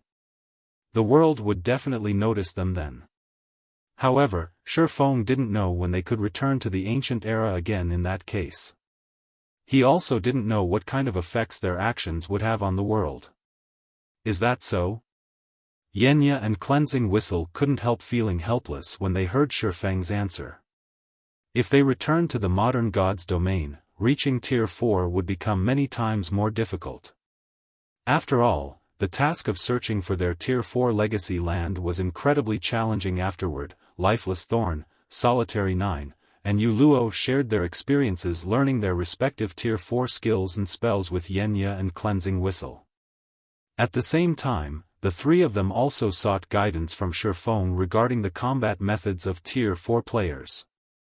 They were especially keen to learn how to utilize environmental mana in combat. After reaching Tier 4, they finally understood just how massive the gap between Tier 3 and Tier 4 classes was. Particularly, the way they controlled mana was completely different. As the first among them to reach Tier 4, Feng naturally had a better understanding in this regard. After Feng taught Lifeless Thorn's group for half an hour, Skyflare's commander, Lionheart, suddenly contacted him. In the ancient god's domain, if two players were too far away from each other, video calls between them would be impossible. At most, they could only exchange messages. The transmission of messages wasn't instantaneous, either. Depending on the distance, the transmission times would also vary. In the aspect of communication, the ancient god's domain was far inferior to the modern god's domain. However, it was this inferiority that made the ancient era feel more like a real world. "Brother Black Flame, you're finally back," Lionheart said, a hearty look appearing on his face when he saw Feng. "May I know when we can meet up?" "We can meet up now. I've already dealt with the matters on my side," Feng replied, smiling. "It just so happens that I need to discuss the previous matter with you." From Lionheart's expression, Feng could tell that the crystals of souls and soul water were of significant help to the Skyflare adventurer team. Otherwise, Lionheart wouldn't have contacted him as soon as he returned. Read latest chapters at Wuxia World. Okay. Let's meet in the Skyflare Hotel. I've already prepared everything on my side, Lionheart said, smiling. I also have a big surprise prepared for you, Brother Black Flame. No problem. I'll head over now. Feng nodded. He then disconnected the call and turned to Lifeless Thorn and the others. The three of you should get ready. We'll be heading to the Skyflare Hotel in a moment, and we might begin the operation right away. In response, Lifeless Thorn, Solitary 9, and Yuluo nodded without hesitation. They understood that they were what Feng had been waiting for all this time. Now that they had completed their promotion quests, it was indeed time to take action. As for Yenya and Cleansing Whistle, Feng decided to let the two of them remain in Meteorite City in the hopes that they could avoid the world's detection and challenge their Tier 4 promotion quests again 20 days later. Shortly afterward, Feng's four left the Silver Hotel and made their way to the Skyflare Hotel. Chapter 2786, Foundation vs. Foundation. Meteorite City, Skyflare Hotel. Due to the arrival of Feng's group of four, Skyflare's executives had decided to assemble in full. As a result, the conference room serving as the meeting venue seemed a bit crowded despite being the size of a basketball court. Over 100 Skyflare executives filled the conference room, every one of them at level 133 or above. Even the weakest among those present were at the Refinement Realm and Truth Realm standards. The number of peak experts exceeded 20. If Skyflare operated in the modern god's domain with such a force, it would be considered a top adventurer team that even the various superpowers would be wary of. After all, only the superpowers could match such a force. First-rate guilds wouldn't even dream of accomplishing a similar feat. In addition, among Skyflare's executives, 5 possessed incredibly strong life auras, proof that they had crossed the Tier 4 threshold already. Compared to the rumors floating around the city, Skyflare actually had one more Tier 4 player under its command. Of the 3 newly promoted Tier 4 players, one of them was the female assassin Crimson Billow. The remaining 2 were both vice-commanders of Skyflare. One of them was Blood Blade, a level 135 male berserker, while the other was Fated Fern, a level 135 female oracle. "What do you think, Brother Black Flame?" Lionheart asked when he saw Feng enter the room. Pointing at the gathered Skyflare members, he chuckled and said, "These are the elites of Skyflare. Are they to your satisfaction?" "They are indeed excellent." Feng nodded in agreement as he scanned the crowd before him. Smiling, he asked, "Is this the surprise you told me about, Commander Lionheart?" Setting aside the 5 Tier 4 experts, just the 100+ Tier 3 experts present already represented astonishing combat power. Many of these Tier 3 experts sported epic items, with some even boasting fragmented legendary items. It wouldn't be an exaggeration to say that the total number of fragmented legendary items that Skyflare had exceeded that of any individual superpower operating in the modern era. With such a well-equipped team at his command, Lionheart indeed had the qualifications to be proud. Of course not. Lionheart smiled, shaking his head. He then took out an ancient crystal from his bag and asked, "What do you think this is?"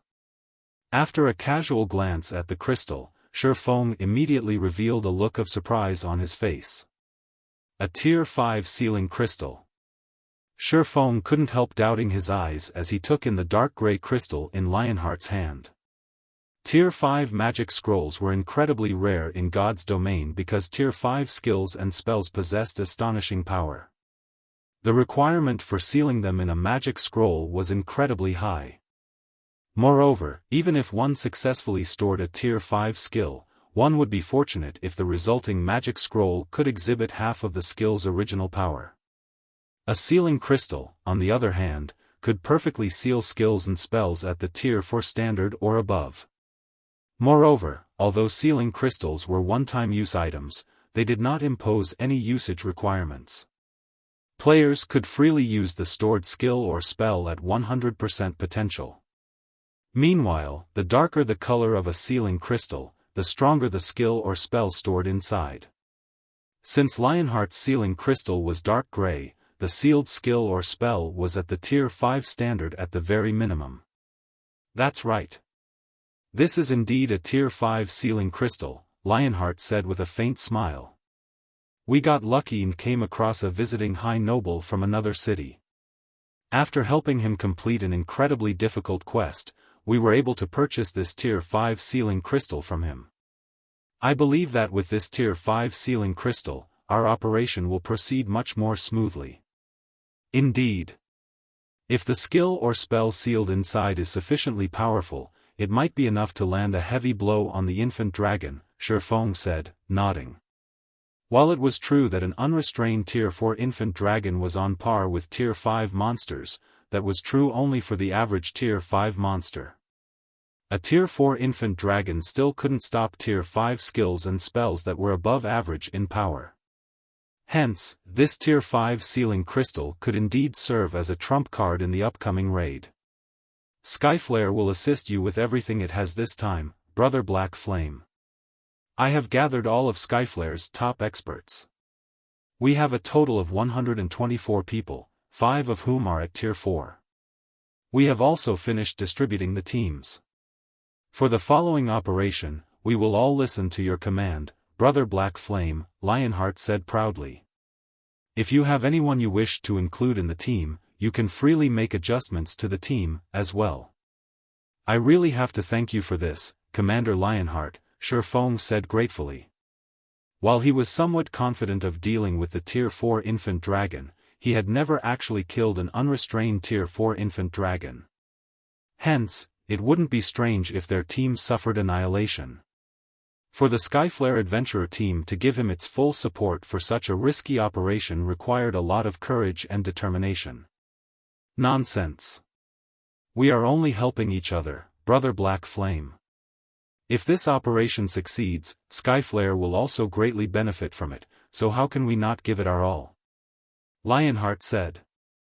If there are no problems on your side, we can take action at any time. Lionheart understood that their operation this time carried great risks.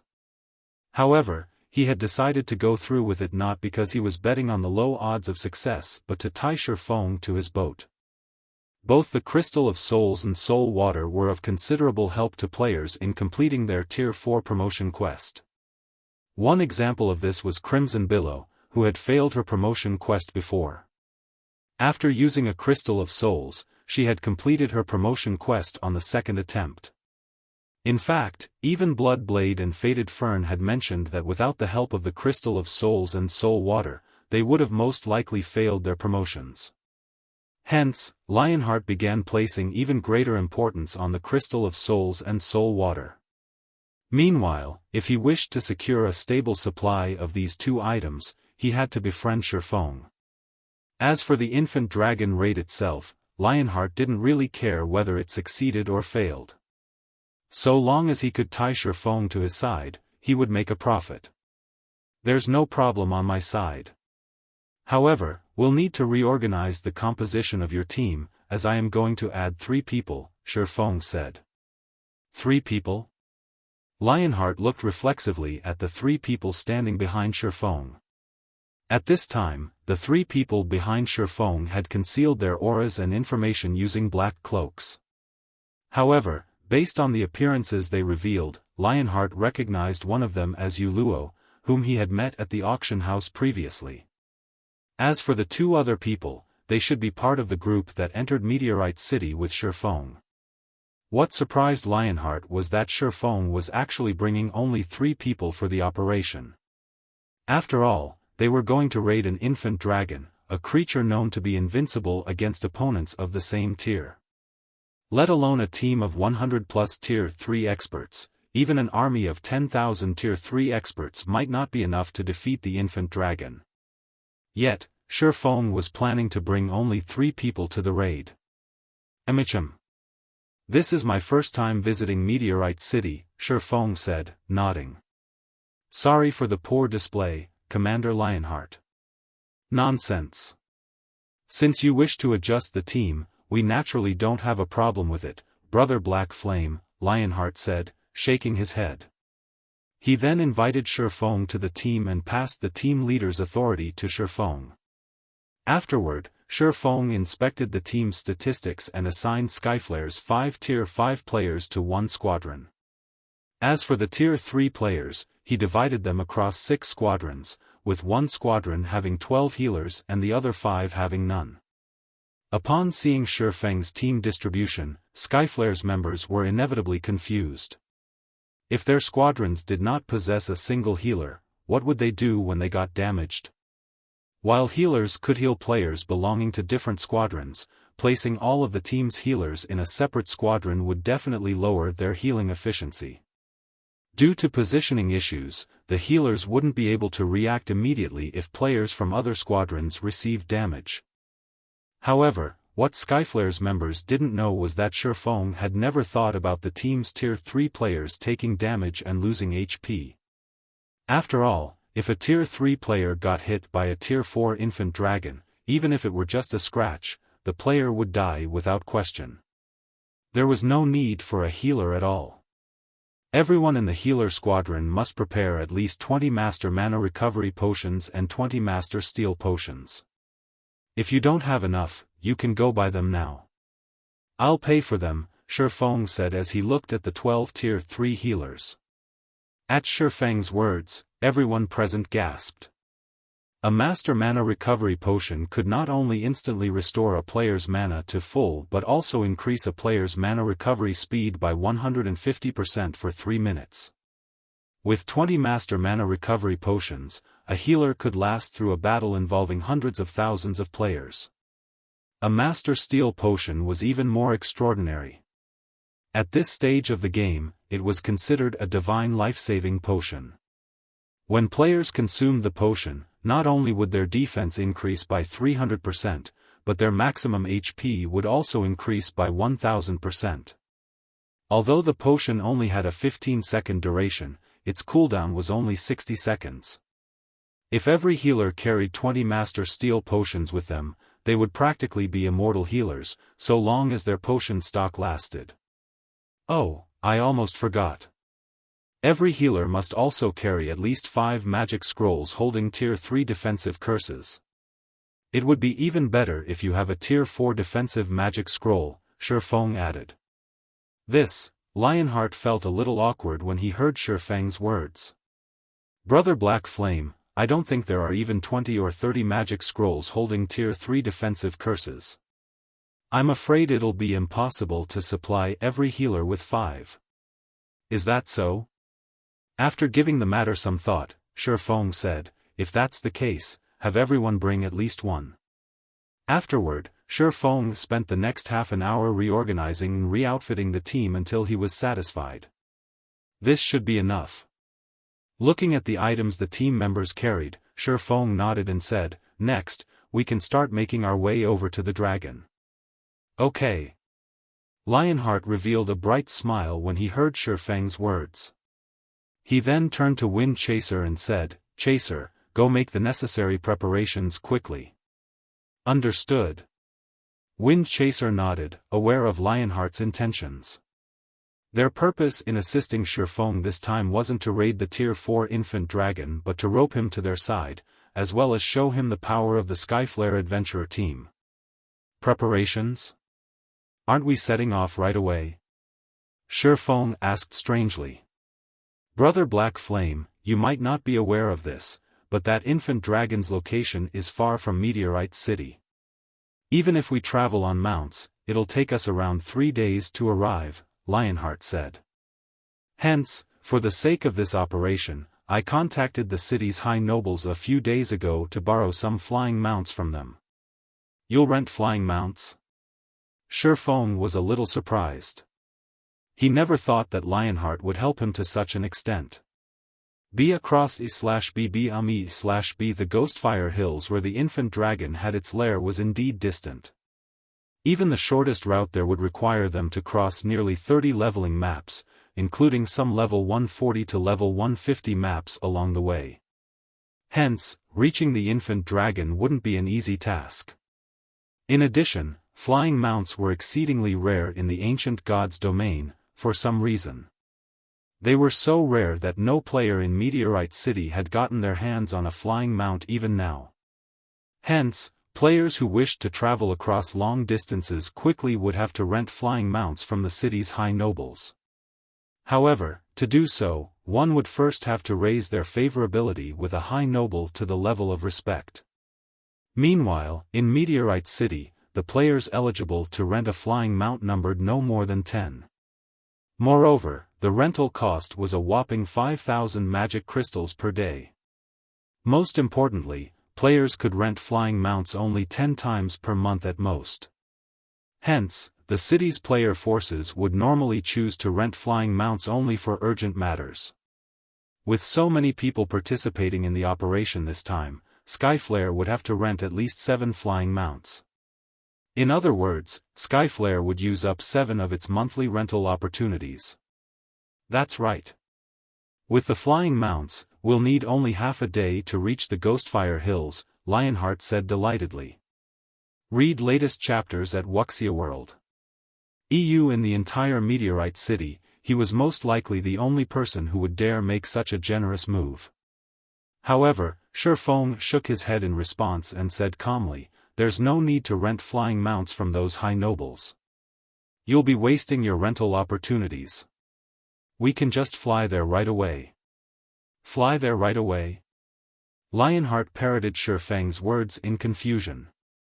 Emichim. Feng nodded. Smiling, he said, I have a flying tool, so we can fly there right away. There's no need for you to trouble yourself." After saying so, Feng led Lionheart and the others to the Skyflare Hotel's rooftop. Skyflare's bewildered members followed after Feng, trying to figure out what kind of means Feng had that could fly their whole team to the Ghostfire Hills.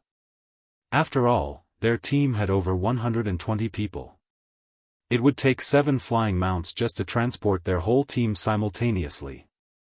However, as Skyflare's executives were whispering among themselves, Feng opened the lid of a pouch hanging at his waist. The next moment, a metallic behemoth over 100 meters in length emerged from the pouch, thoroughly blocking out the sky above everyone. Chapter 2787, Unfathomable Black Flame, a Flying Ship? How is this possible? Skyflare's members gaped in shock as they looked at the Crimson Dragon flying ship in the sky, unable to get their minds around this scenario. This must be an illusion. Bloodblade declared, his eyes filled with disbelief. This must be fake. How can a flying ship appear in the hands of a player? In an era where players didn't possess even flying mounts, a flying ship was basically an item of legends. In fact, he had only ever seen flying ships mentioned in books before. Not a single flying ship had ever appeared even in a trade city like Meteorite City. According to rumors, only the Holy City's patrol guards had flying ships, which they would use when they patrolled the human territories of God's domain. Flying ships simply weren't objects players could get their hands on. At this moment, let alone Bloodblade, even Lionheart was stunned when he saw the Crimson Dragon flying ship. As for Crimson Billow and Wind Chaser, after briefly falling into shock, they turned reflexively to look at Feng. Who is this black flame? This question continuously resounded in their minds. They had conducted plenty of investigations into Feng and his entourage.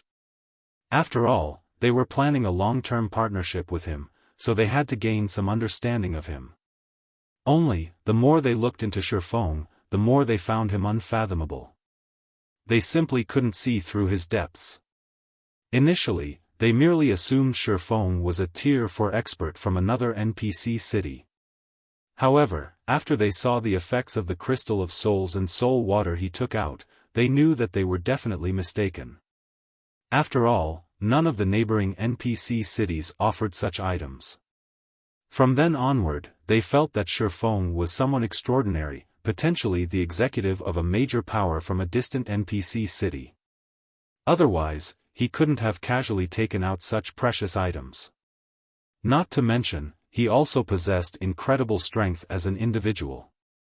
This was one of the reasons their commander, Lionheart, wished to display Skyflare's strength to Feng and rope him to their side. After all, partnering with a major power of such caliber would be of great benefit to the Skyflare adventurer team. Now, Feng even brought out a legendary item like the flying ship. They simply couldn't figure out his identity. At this point, the Skyflare adventurer team practically had exclusive ownership of Meteorite City already. Although Skyflare still wasn't comparable to large guilds that occupied several cities, it could already be considered an overlord in God's domain. Even if Skyflare was still inferior to the various top guilds, the distance between them definitely wasn't that massive. When Yuluo saw the reactions of Skyflare's members, she wasn't particularly surprised. After all, back when Feng first revealed the Crimson Dragon flying ship in the modern God's domain, he had similarly shocked the entire world. "Alright, let's head up," Feng said before nonchalantly jumping onto the flying ship. The Crimson Dragon flying ship was an advanced flying ship capable of carrying up to 130 people, just enough to accommodate everyone present. At Feng's words, Skyflare's members promptly snapped out of their daze. They then silently boarded the Crimson Dragon flying ship while doing their best to suppress the excitement and shock in their hearts, afraid of appearing like provincials to Feng's group.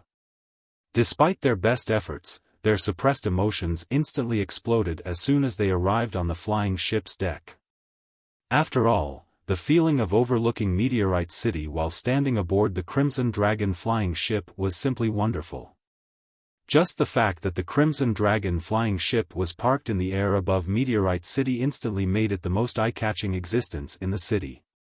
At this time, players and NPCs on the streets were gazing at the flying ship, their eyes wide with shock and envy. They also held heated discussions, curious about why a flying ship would appear above the Skyflare Hotel all of a sudden. The players, in particular, went into an uproar when they saw Skyflare's members aboard the flying ship.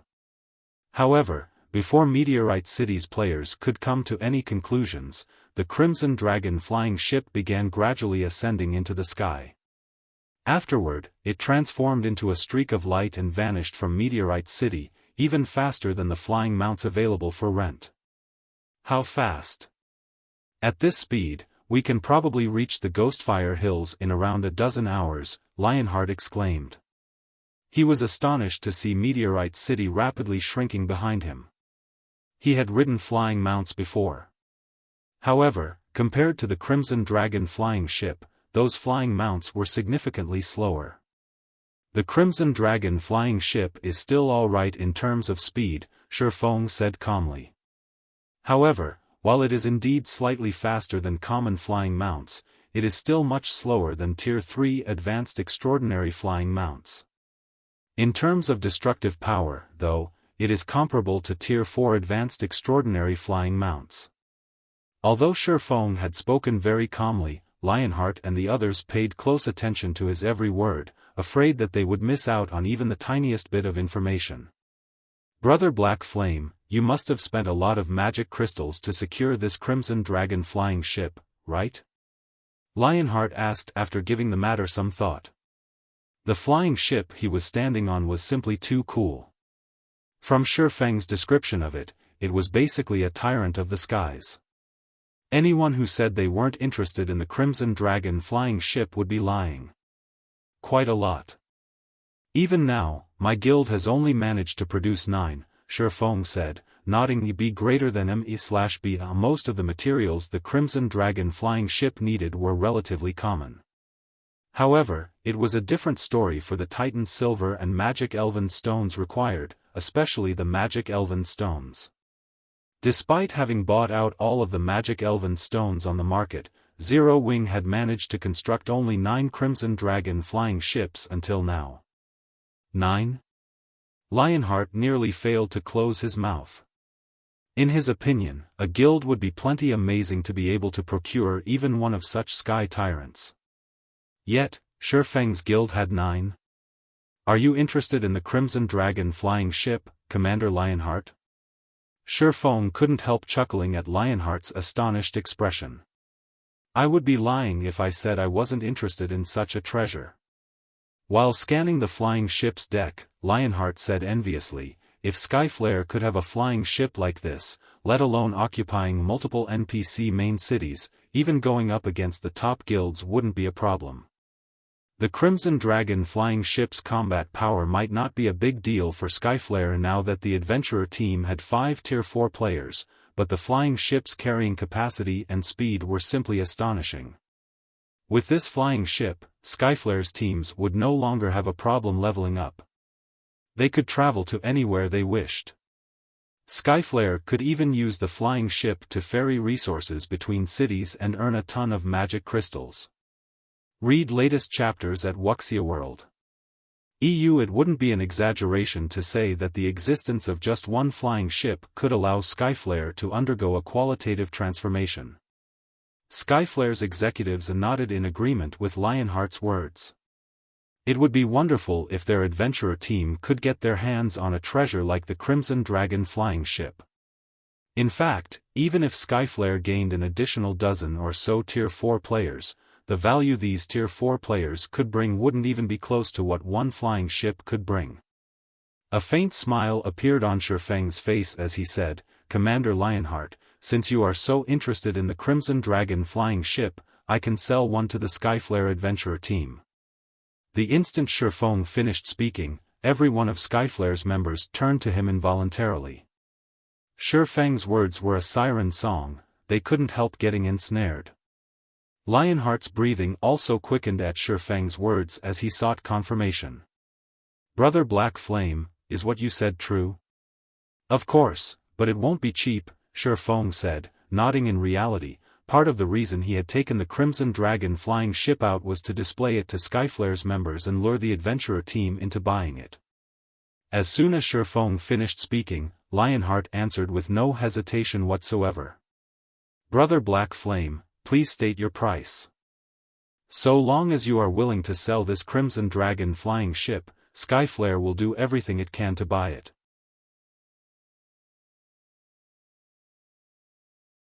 Chapter 2788, Illusory Flames. While Lionheart agreed enthusiastically to Feng's offer, Yu Luo looked at Feng in surprise.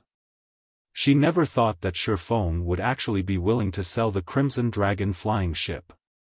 In the modern God's domain, Zero Wing was the sole guild to own flying ships.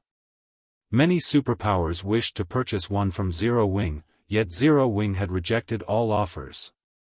Of course, everyone could also understand that decision. After all, Zero Wing could reap more advantages by monopolizing the flying ship than selling it.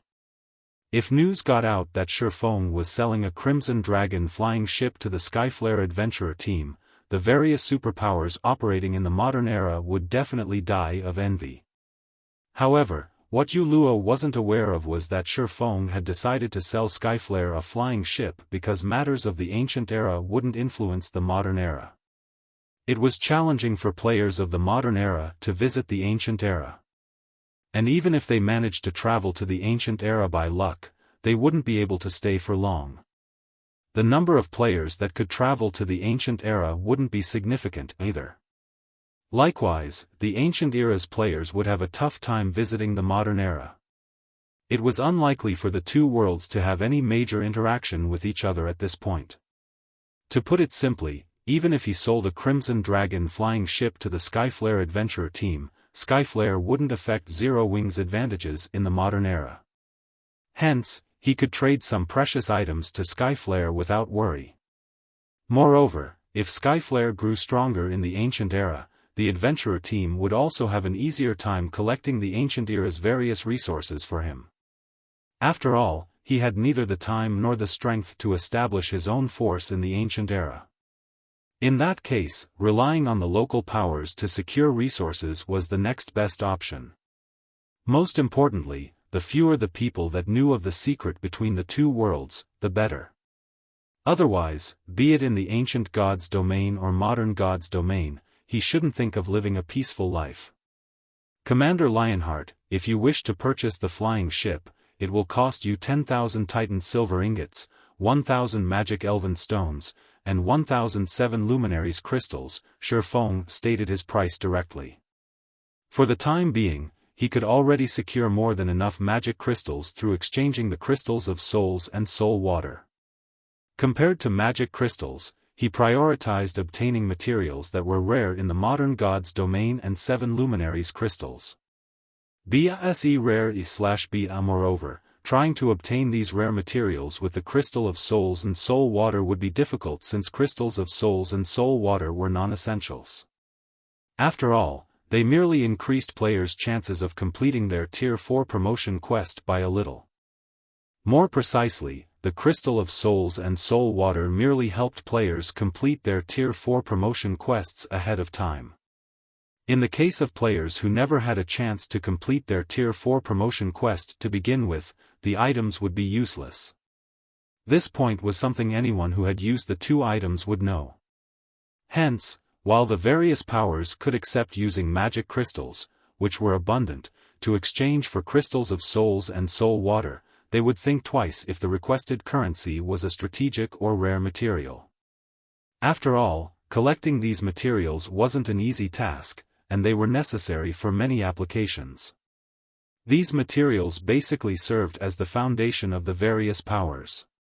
That much? Lionheart frowned automatically when he heard Feng's price. Although he had known that the Crimson Dragon flying ship wouldn't be cheap, he never expected such a steep price.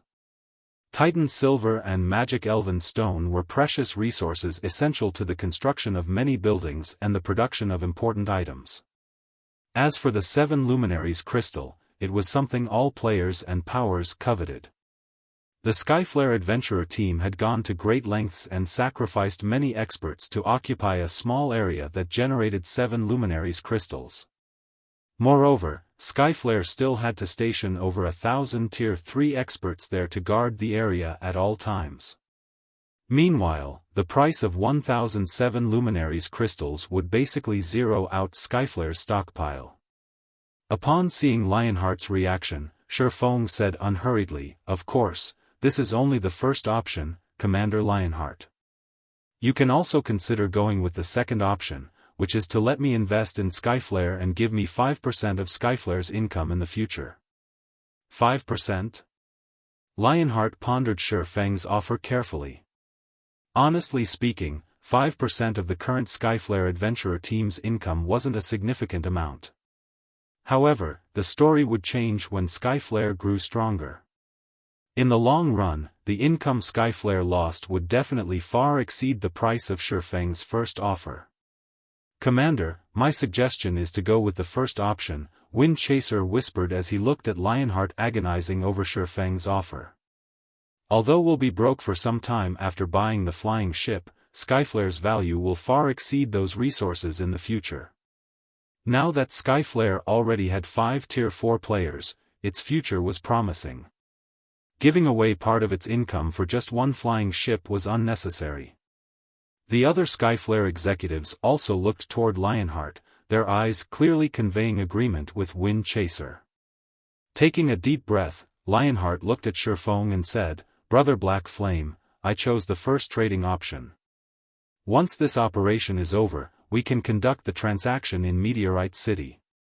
However, the amount of materials you need is too significant. While we have enough 7 luminaries crystals, I can't say the same for the Titan Silver and Magic Elven Stones. I don't think we can meet your demands even if we take out Meteorite City's stockpile. We can, at most, fulfill 50% of your required amount.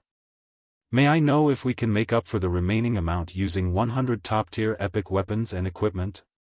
This, after giving the matter some thought, Feng said, "That's fine as well, but I will accept only level 150 epic weapons and equipment.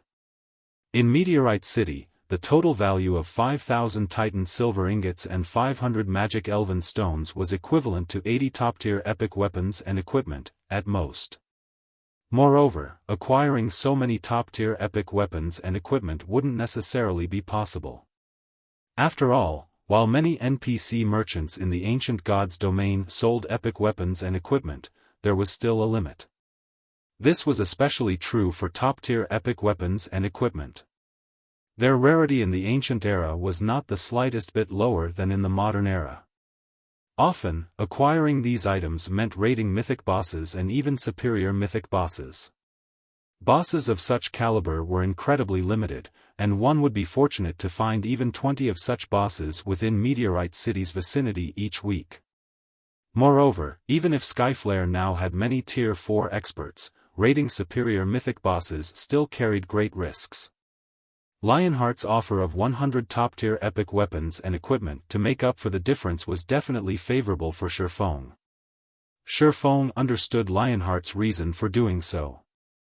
In fact, if he were in Lionheart's shoes, he would go with such an option too. After all, the risks that came with giving away Skyflare's shares were massive. However, Feng didn't really mind Lionheart's choice either, since his initial goal was to obtain a large amount of Titan Silver, Magic Elven Stones, and 7 luminaries crystals. The second option wasn't actually a good option for him. After all, the number of times he could enter the Ancient Gods domain was limited. For Zero Wing, which was currently in dire need of resources, such a long-term investment wasn't desirable.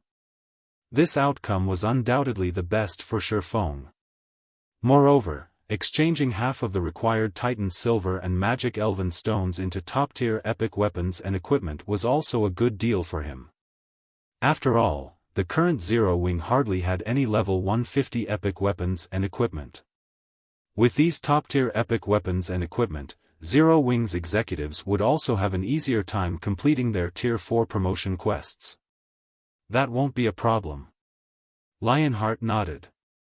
Simultaneously, he revealed a bitter smile. For the sake of purchasing one Crimson Dragon flying ship, he had basically emptied out Skyflare's coffers. After this transaction, Skyflare would severely lack for not only magic crystals and various strategic resources but also weapons and equipment. However, despite knowing this, all of Skyflare's executives revealed ecstatic expressions on their faces. They also continuously admired and inspected the Crimson Dragon flying ship. It was as if they could already imagine the beautiful future that awaited Skyflare once they obtained the flying ship. The Crimson Dragon flying ship flew for a dozen hours or so. After passing through numerous large maps, it finally arrived at a dusky land. Despite flames burning everywhere, this land was heavily forested. As soon as everyone entered this map, they immediately felt their stamina and concentration depleting. In response, Crimson Billow drank a fire resistance potion. However, she still sensed her stamina and concentration decreasing gradually and couldn't help feeling a little surprised. Fire resistance has no effect on the flames here. At this rate, I'm afraid we'll run out of stamina and die if we stay here for more than a dozen hours. Normally, an increase in a person's fire resistance would allow them to counter all debuffs from fire. However, her increased fire resistance was actually useless here. This situation was simply unprecedented. B greater than ED/B. It seems that we'll have to move quickly. While sensing the changes in his own body, Wind Chaser said, otherwise, we'll probably be annihilated before we can kill that Tier 4 infant dragon. Nodding, Feng promptly commanded, all Tier 3s will remain on the flying ship, while Tier 4s spread out and search for the infant dragon. Once you locate the infant dragon, report back immediately. As soon as Feng finished speaking, Skyflare's 5 Tier 4 players promptly floated up, ready to start looking for the Tier 4 infant dragon. Meanwhile, Lifeless Thorn, Solitary 9, and Uluo, who had been concealing their auras with their black cloaks all this time, also gradually rose into the air, the sight attracting the attention of Skyflare's executives. They're Tier 4s too? Crimson Billow was shocked as she looked at Lifeless Thorn's group of 3. Although Feng had already surprised her plenty of times, she still found it astonishing that the 3 players who had tagged along with Feng were also Tier 4 players. After all, Tier 4 players were still rare in the entire God's domain. On average, a main city would only have 1 or 2 Tier 4 players.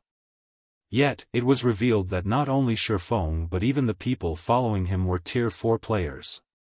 Read latest chapters at Wuxia World. Since when were Tier 4 players as common as cabbages? It seems Black Flame has far more secrets than we think.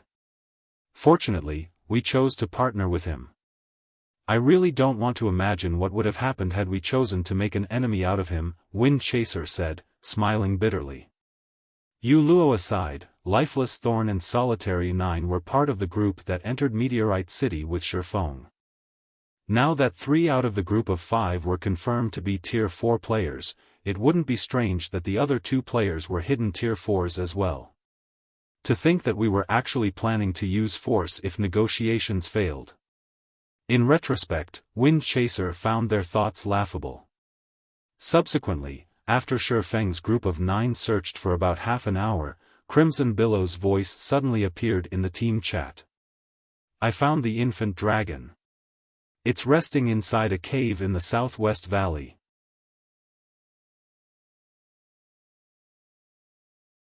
Chapter 2789, Dragon's Might in a cave on the southwestern side of the Ghostfire Hills.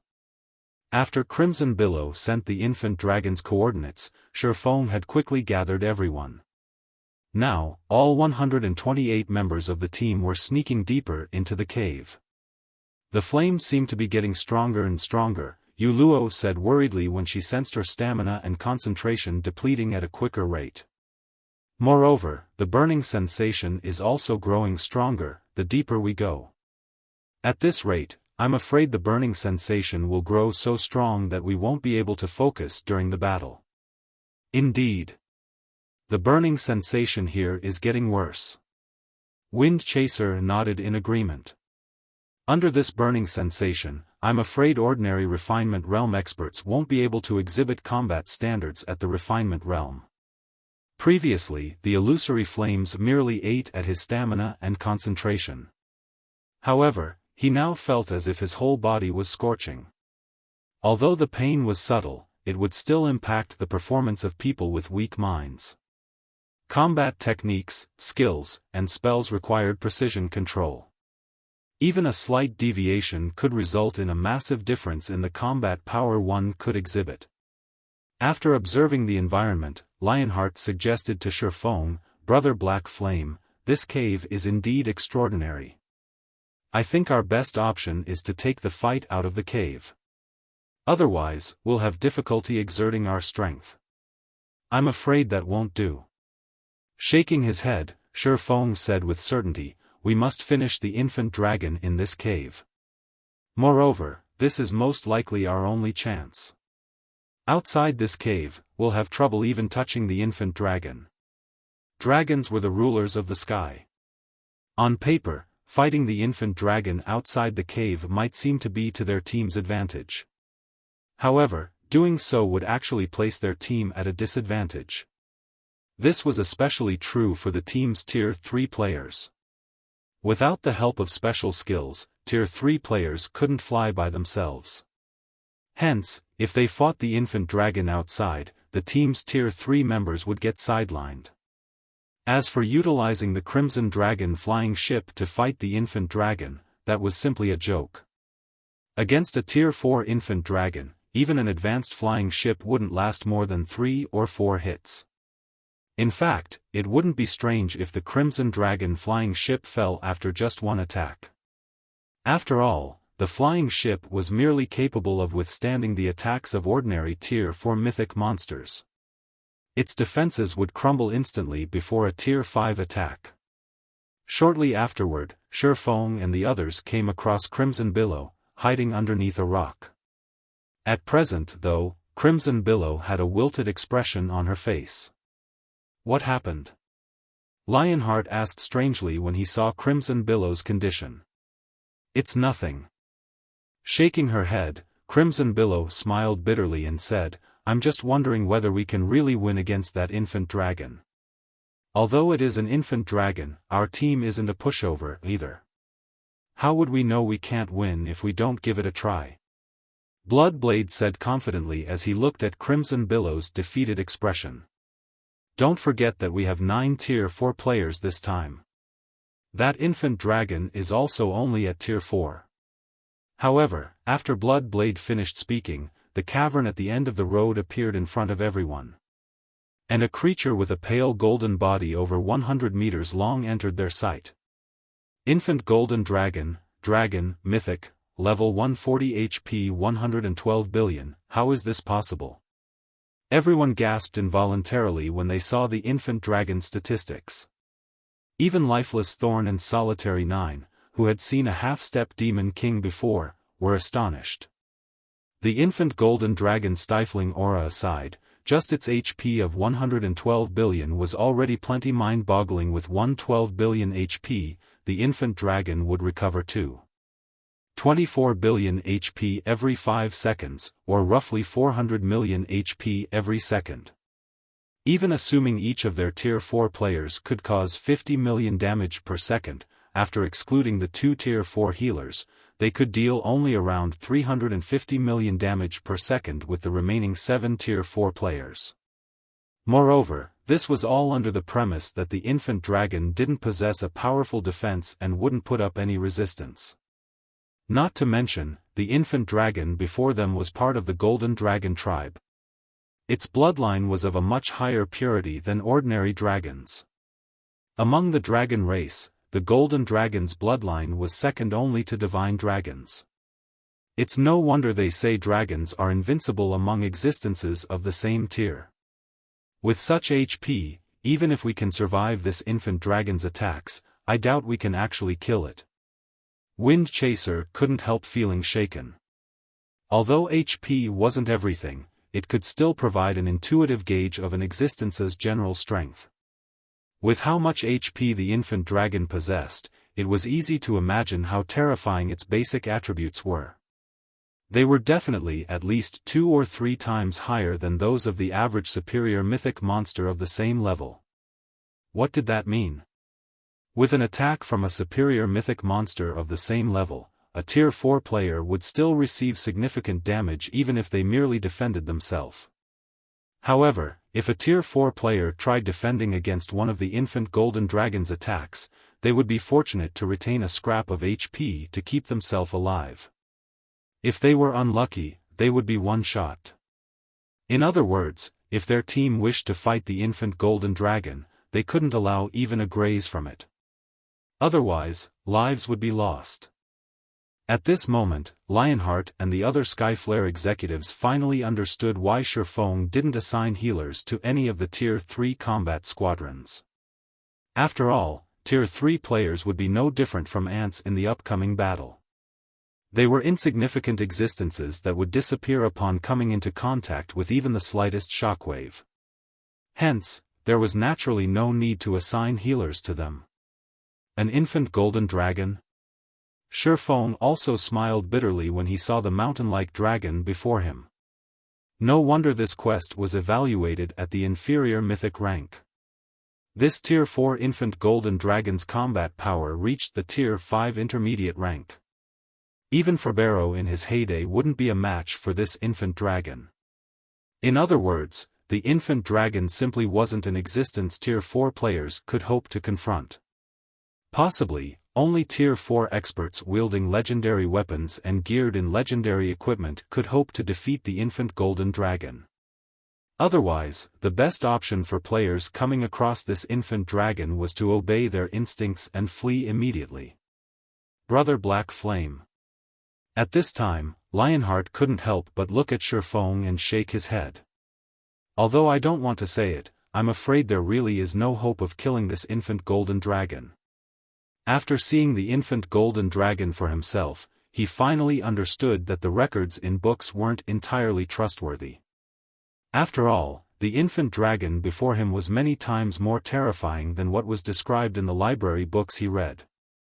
It simply wasn't an existence Tier 4 players could hope to fight. At the very least, it is absolutely impossible for their present selves. Most likely, only Tier 4 NPCs would have a glimmer of hope. No, that's not necessarily true, Feng said, shaking his head. A hint of determination appearing in his eyes, he continued, we're not exactly out of options. It's just that we'll need to gamble. Killing this Tier 4 infant golden dragon was imperative. However, it wasn't just for the sake of completing his inferior mythic quest, but because he couldn't continue staying in the ancient god's domain. After all, his initial goal in visiting the Earthfall secret land was simply to acquire the necessary resources for constructing the small mobile fortress. Now that he had achieved his goal, he couldn't remain here, as there were still many things he needed to attend to in the modern god's domain. Meanwhile, killing the infant dragon before him was his best chance to attract the world's attention and get the world to banish him from the ancient god's domain. Gamble? Lionheart was slightly surprised by Feng's words. He simply couldn't see how they could possibly defeat the infant dragon before them. I will start chanting an incantation in a moment, and it will most likely cause quite a commotion. So, I will need you to erect a magic barrier now to prevent the infant dragon from noticing it, Feng said, taking a deep breath. As for the subsequent battle, I will need you, Commander Lionheart, to act as support. Both you Luo and Fated Fern will be tasked with healing you. 9. You'll protect the healer squadron. As for the healer squadron, use everything you have to heal my summoned creature. Do not stop for even a moment. Summoned creature? Lionheart and the others were confused by Feng's words. They found it hard to imagine that any summoned creature could stop the infant golden dragon for even a moment. Despite their doubts, everyone still obeyed Feng's commands. The next moment, over 100 people each took out a magic array scroll from their bags and instantly erected a barrier to isolate the tunnel from the cavern. With this magic barrier present, the infant golden dragon wouldn't detect anything they did inside the barrier even if it was awake right now. Brother Black Flame, everything is ready. You can begin whenever you want. Lionheart said. Looking at the advanced magic array, he couldn't help feeling a little heartache. However, to avoid disturbing the infant golden dragon, they had no choice but to use it. Meanwhile, after Xiaofan personally verified that everything was set up correctly, he took out the Bible of Darkness and began chanting an incantation. Originally, he had not planned to use the Bible of Darkness. After all, the cost of using it at Tier 4 was far too great. He estimated that after a few more uses, his soul would get devoured by the power of darkness. However, if he wished to slay the infant golden dragon now, he could only take the risk. Immediately after Xiaofan began chanting, the mana inside the barrier gave off a bone-chilling sensation, the complete opposite of the burning sensation it gave off previously. Before anyone could react to the change, the barrier's interior suddenly went dark. Everyone could feel endless loneliness, coldness, and despair coming from the darkness around them. Standing in this dark environment didn't feel the slightest bit better than standing in the infant dragon's presence. As Xiaofan continued incanting, the infant golden dragon slumbering outside the barrier suddenly opened its eyes as if startled awake. Its massive eyes then looked directly at the barrier-enveloped tunnel vigilantly. How is this possible? Fated Fern, who was hosting the magic barrier, was stunned by this development. The advanced magic array they used, Spatial Wall, could thoroughly isolate an area from the outside world. Even if a large explosion went off inside the barrier, nobody in the outside world should be able to notice it. Read latest chapters at Wuxia World. Nonetheless, the infant dragon had clearly noticed them. What a despicable dark energy. Looking at the empty tunnel before it, the infant golden dragon bellowed, "It seems you humans have fallen as well. To think you would actually come seeking death together with a demon." The infant dragon's bellow instantly extinguished the advanced magic barrier like a storm blowing out a candle. Simultaneously, the figures of Xiaofan and the others appeared before the infant dragon. Brother Black Flame? Seeing that the infant dragon had already stood up, Lionheart raised his shield anxiously. He then sent a sidelong glance at Xiaofan and asked, "Are you still not done?" The power of the dragon before them far exceeded his expectations. Normally, even mythic monsters couldn't destroy the spatial wall so easily, yet the infant dragon had accomplished this feat with just one roar. He simply didn't dare imagine how powerful an actual attack from the infant dragon would be. "I'm done. I made it just in time," Xiaofan said, a smile appearing on his pale face. As soon as Xiaofan finished speaking, a dark void appeared in the cavern's ceiling. A stone door even larger than the infant golden dragon then fell out of this void. Before the players and infant dragon could react to this turn of events, the stone door gradually opened.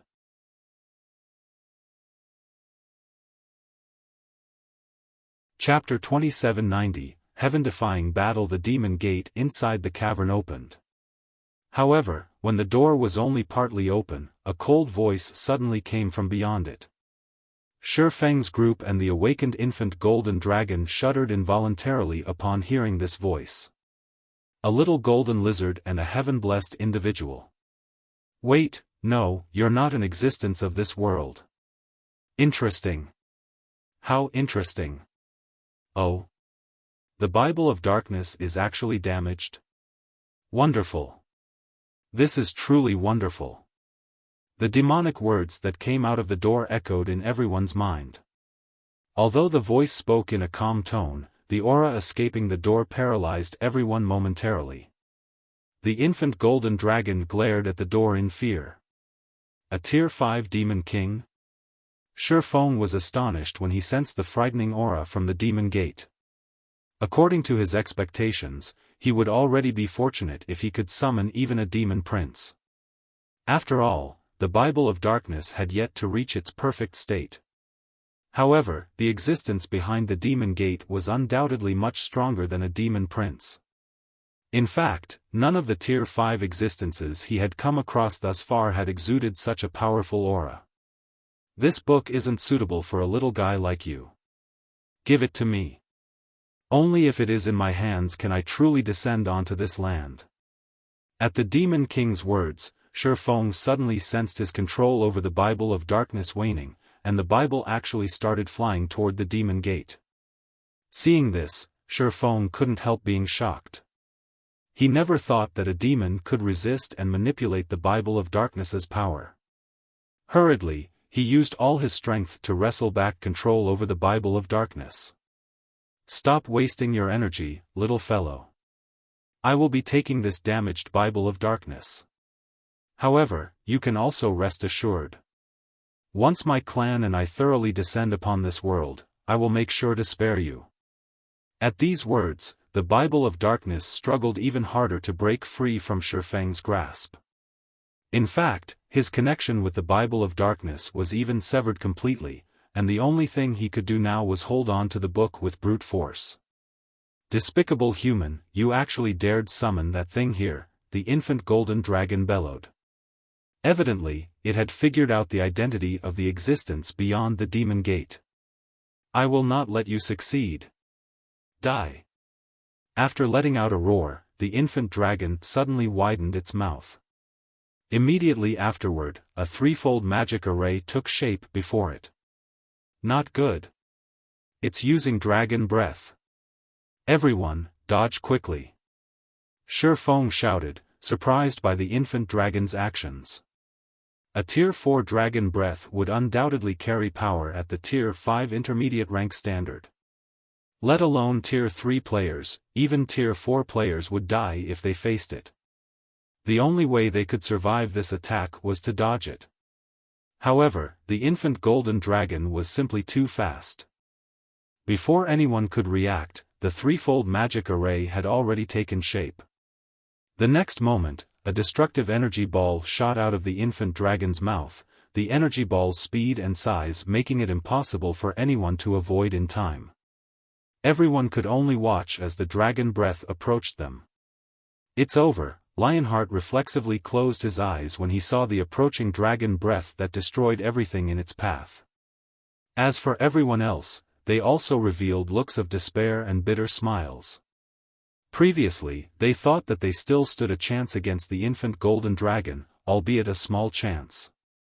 However, after seeing the destructive power the dragon breath carried, they realized that any form of resistance would be meaningless. The only thing they could do was wait for death. However, just when the dragon breath was about to reach Feng and the others, that cold voice came from the half-open demon gate again. A little lizard thinks it can stop my descent? An illusory hand suddenly appeared out of thin air before Feng's team and caught the approaching energy ball. The giant hand then squeezed the energy ball, shattering it into countless dispersing particles of light. How is this possible? Everyone was thunderstruck by this scene. The dragon breath that carried such devastating power had actually been stopped so easily. They couldn't even begin to imagine how powerful the demon behind the demon gate was. However, despite this sudden turn of events, Feng's complexion did not improve. On the contrary, it even turned gloomier instead. Despite being only halfway summoned, the summoned Demon King could already exert enough strength to block a Tier 4 dragon breath casually. The Demon King's strength was definitely at the Tier 5 peak rank. This meant that the existence beyond the Demon Gate wasn't just an ordinary Tier 5 Demon King. It was a Tier 5 Great Demon King. If Feng allowed a Great Demon King to descend onto God's domain, even if it was the ancient God's domain, it would still spell disaster for the entire continent. Bia however, before Feng and the others could recover from their surprise, the infant golden dragon suddenly appeared above them. At this time, golden runes covered its body, and the aura it exuded was significantly stronger than before. It can still become stronger? When Feng looked at the infant golden dragon in the air, he was genuinely shocked for the first time in a long while. After all, the infant golden dragon was much stronger than he expected. comparable to Tier 5 existences? What a joke. The aura and power the infant golden dragon currently displayed had already more than doubled. It was definitely much stronger than ordinary Tier 5 existences. In fact, he doubted he could survive one attack from it even if he activated his berserk skill. Despicable demon, you can't use your full strength while behind that door. I refuse to believe you can keep blocking my attacks. So long as your summoner dies, you will have to remain in that endless abyss forever. The infant golden dragon glared at the demon gate, a hint of disdain and mockery in its eyes. It then opened its mouth and launched another dragon breath. This dragon breath was much more terrifying than before. As soon as the infant dragon inhaled, Feng and the others sensed the mana within the cavern disappear completely. In addition, the Tier 3 players even had their mana rapidly sucked from their bodies. And although the Tier 4 players managed to prevent their mana from getting plundered, their ability to manipulate mana was greatly hindered. Now, they couldn't even exhibit half of their usual combat power. This is that infant dragon's true strength? Bloodblade fell into despair as he looked at the massive figure in the air. Seeing it now, he couldn't help but find their previous notion of challenging the Tier 4 infant dragon laughable. The infant golden dragon was much stronger than what its HP portrayed. It simply wasn't an existence Tier 4 players could hope to challenge. This moment drove home to Feng why the quest he received was of the inferior mythic rank. He also understood why humans capable of slaying dragons were highly praised in God's domain. It would already be a miracle if a human could fight a dragon of the same tier and level to a standstill, let alone kill one. This was especially true for dragons that had reached Tier 4 or above. It wouldn't even be an exaggeration to refer to such a feat as a myth. Roar. Accompanied by a deafening roar, a dazzling energy sphere carrying devastating power descended toward the team. Little lizard, you have truly angered me now. The infant golden dragon's efforts to prevent the great demon king beyond the demon gate from descending enraged him. Suddenly, boundless power of darkness flooded out of the demon gate. A gigantic hand 5 times larger than the one before emerged from the ground. The hand was so massive that the infant dragon looked like a toy in comparison. Boom!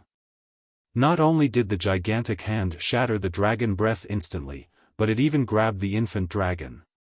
And despite the infant dragon struggling desperately to break free, the giant hand remained unfazed as it smashed the infant dragon into the ground. Boom! A crater with a radius of 1,000 yards and a depth of 100 meters appeared on the cavern floor.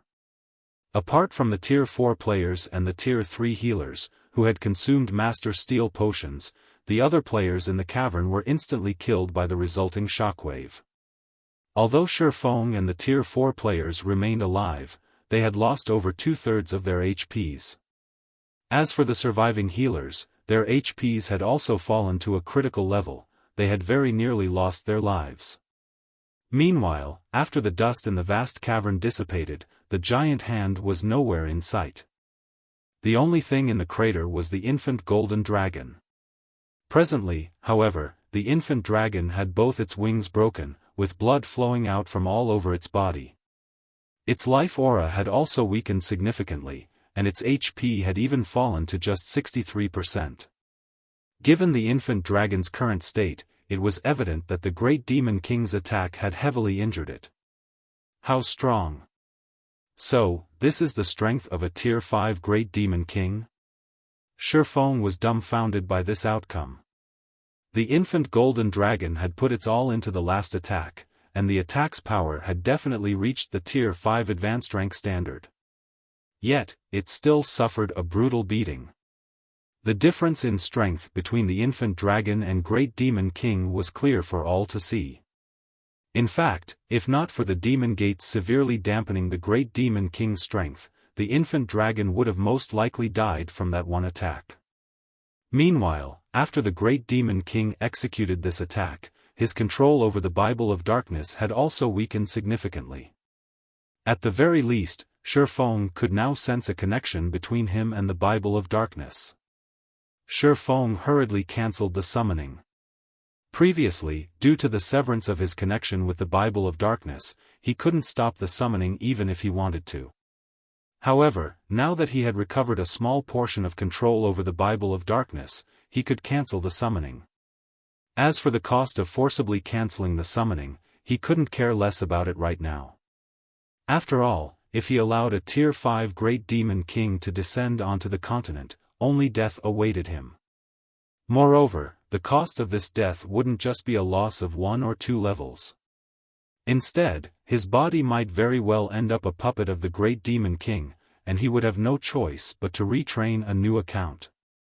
Hence, he absolutely couldn't let the Great Demon King exit the Demon Gate, even if doing so would leave himself in a weakened state. You damned heaven-blessed individual. I will make you pay a heavy price the next time we meet.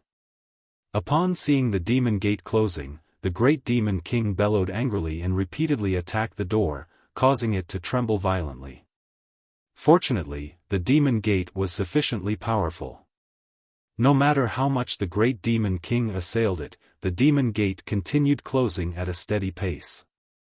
Finally, 20 seconds later, the Demon Gate closed and disappeared from this space, leaving behind only the heavily injured infant Golden Dragon and Feng's team in the cavern. Read latest chapters at Wuxia World. Ew, Brother Black Flame, what should we do now? Lionheart asked in an uncertain voice after seeing the Demon Gate disappear. He didn't know whether they should flee or try to kill the infant Golden Dragon while it was heavily injured. Although the infant dragon was significantly weaker than before, it was still much stronger than superior mythic monsters of the same level. Is there even a need to ask? Looking at the infant dragon that was struggling to stand up, Feng said in a determined tone, "Now is our only chance to slay this infant dragon. With our strength, we can't defeat it in its peak state. Don't tell me you're willing to miss out on such an opportunity, Commander Lionheart." At Feng's words, Lifeless Thorn and Solitary 9 nodded in agreement. If the infant golden dragon wasn't heavily injured, killing it with their present strength was nigh impossible. Only Tier 5 players could possibly go up against it. I guess you're right. As Lionheart looked at the infant golden dragon, a trace of determination also appeared in his eyes. He then said, "Since that's the case, let's kill it before it recovers." After saying so, Lionheart raised his shield and led the charge against the infant golden dragon, with all the other Tier 4s except for Feng following close at his heels.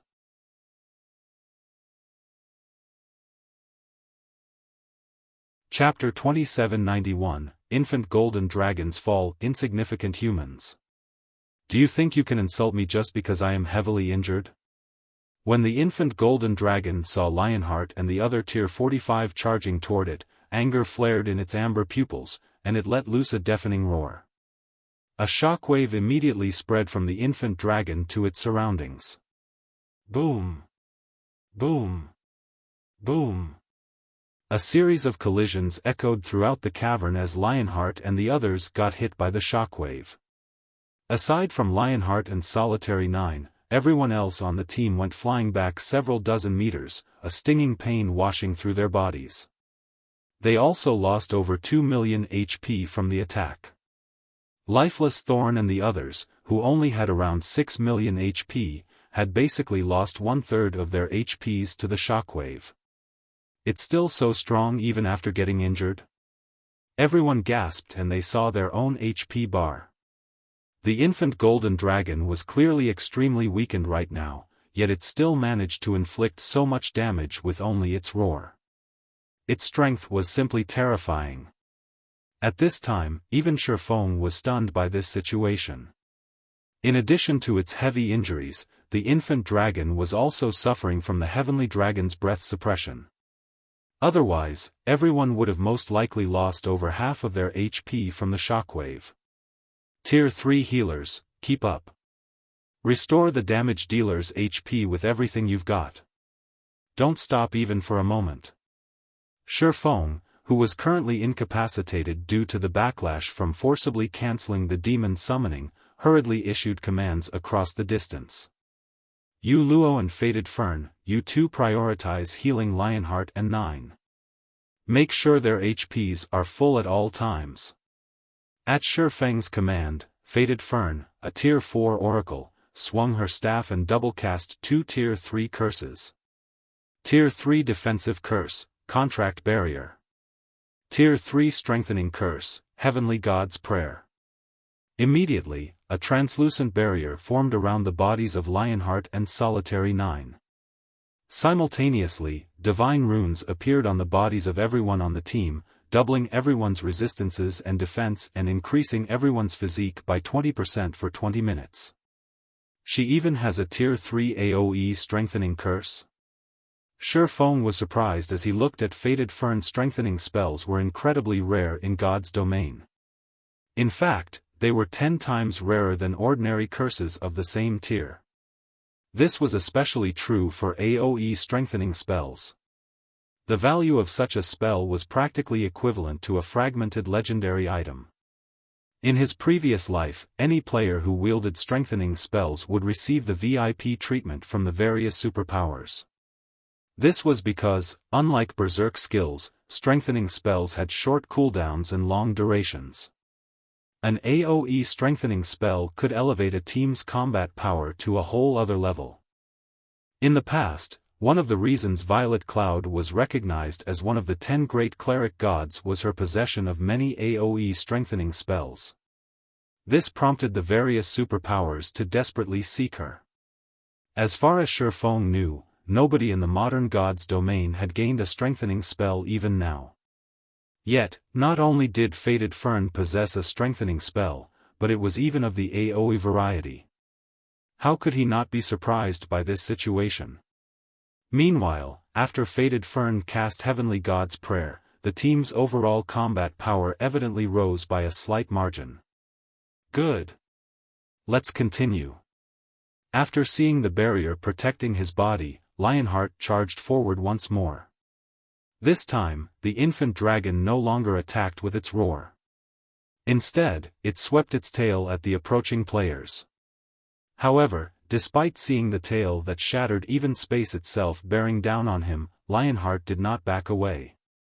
Instead, he raised his shield and stood his ground. He then activated the Tier 3 defensive skill, Blood Cloud. A crimson barrier appeared before his body, one capable of absorbing 6 attacks.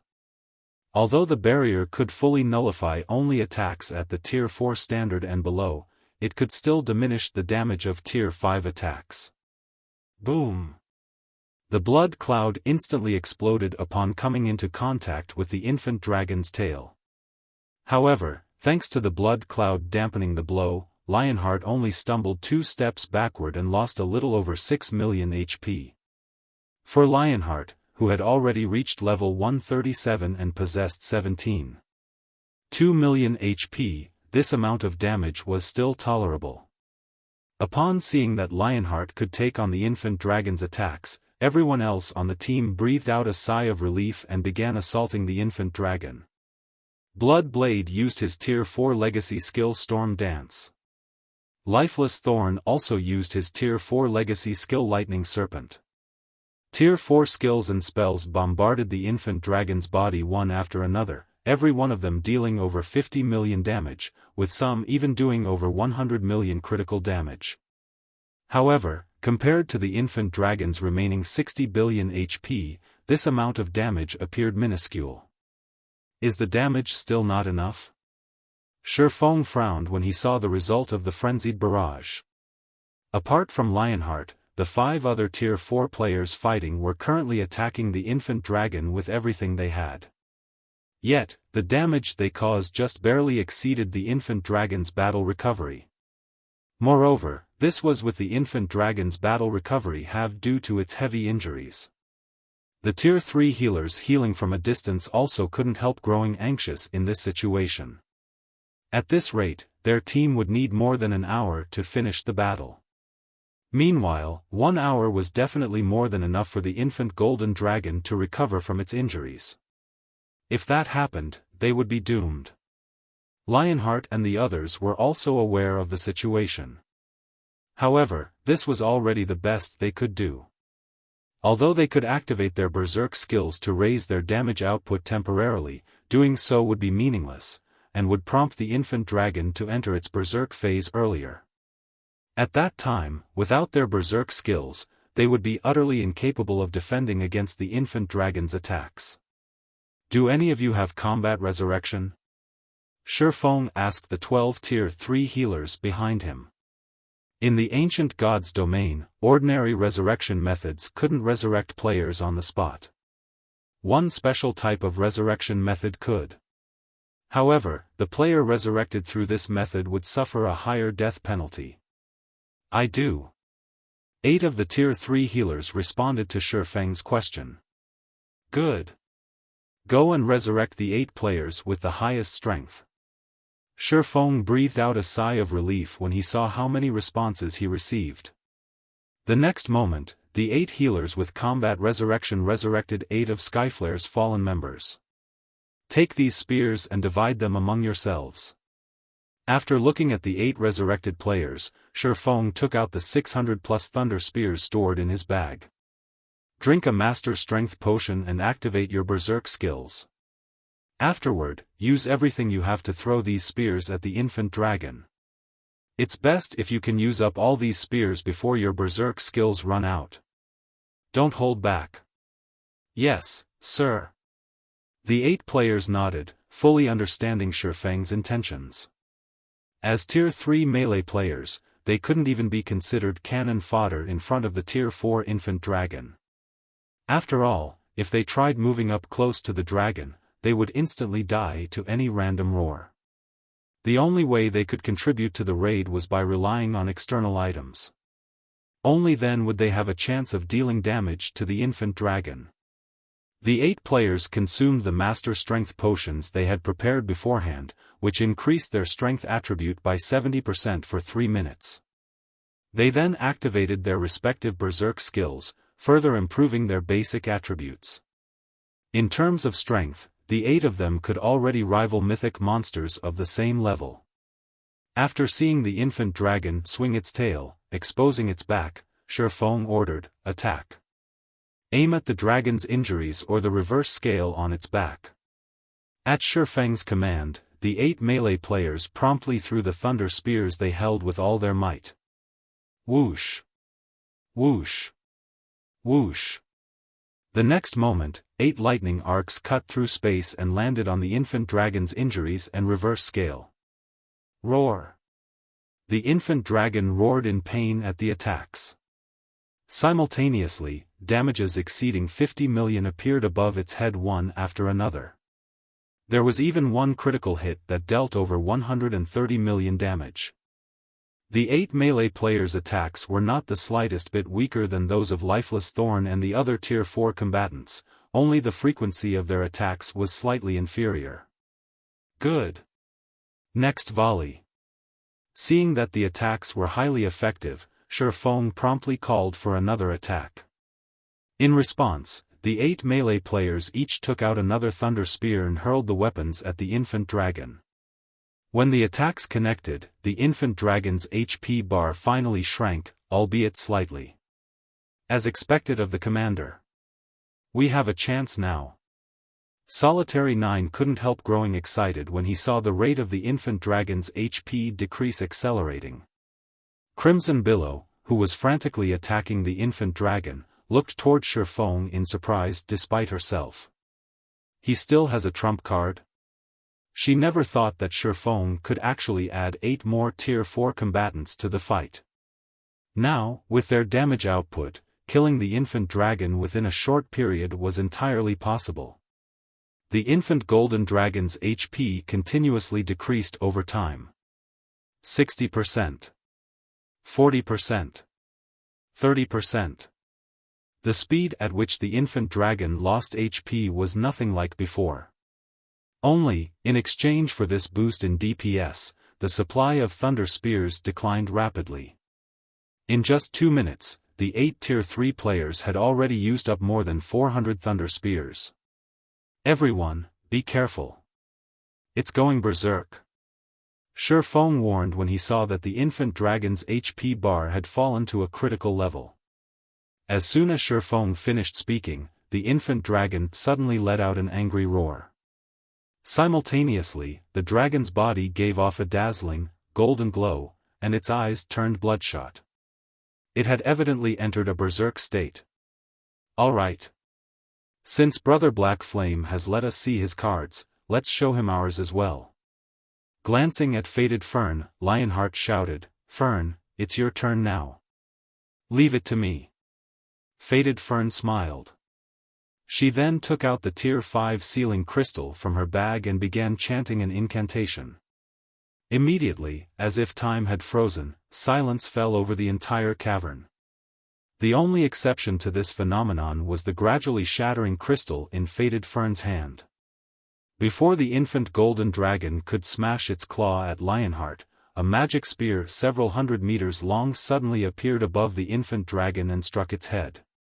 Tier 5 spell, Destruction Spear. Boom! The infant dragon's titanic body instantly collapsed to the ground, the impact creating a crater several dozen meters deep. The space surrounding the crater even turned into a dark void.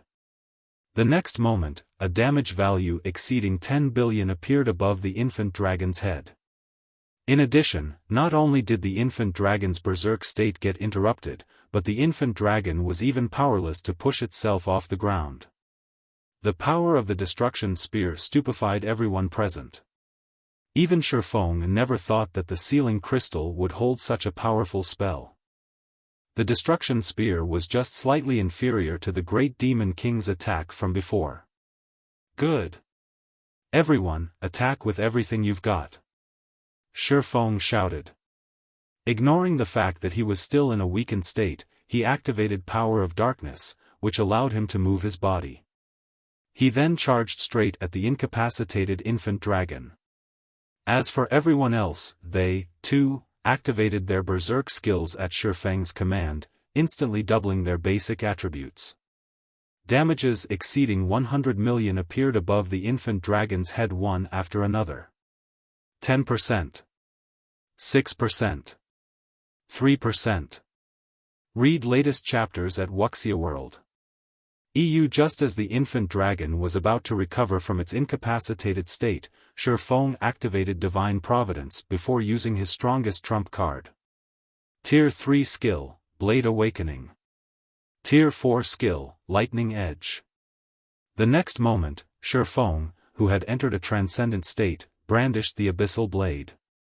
A river of light then descended upon the infant golden dragon's body. Minus 135,474,514. Minus 129,435,471. Minus 264,854,214. A series of damages exceeding 100 million appeared above the infant golden dragon's head in rapid succession, the attack thoroughly plundering its remaining HP.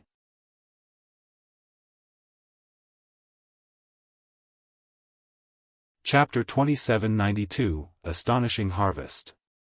The infant golden dragon uttered a mournful cry as its titanic body crashed to the ground.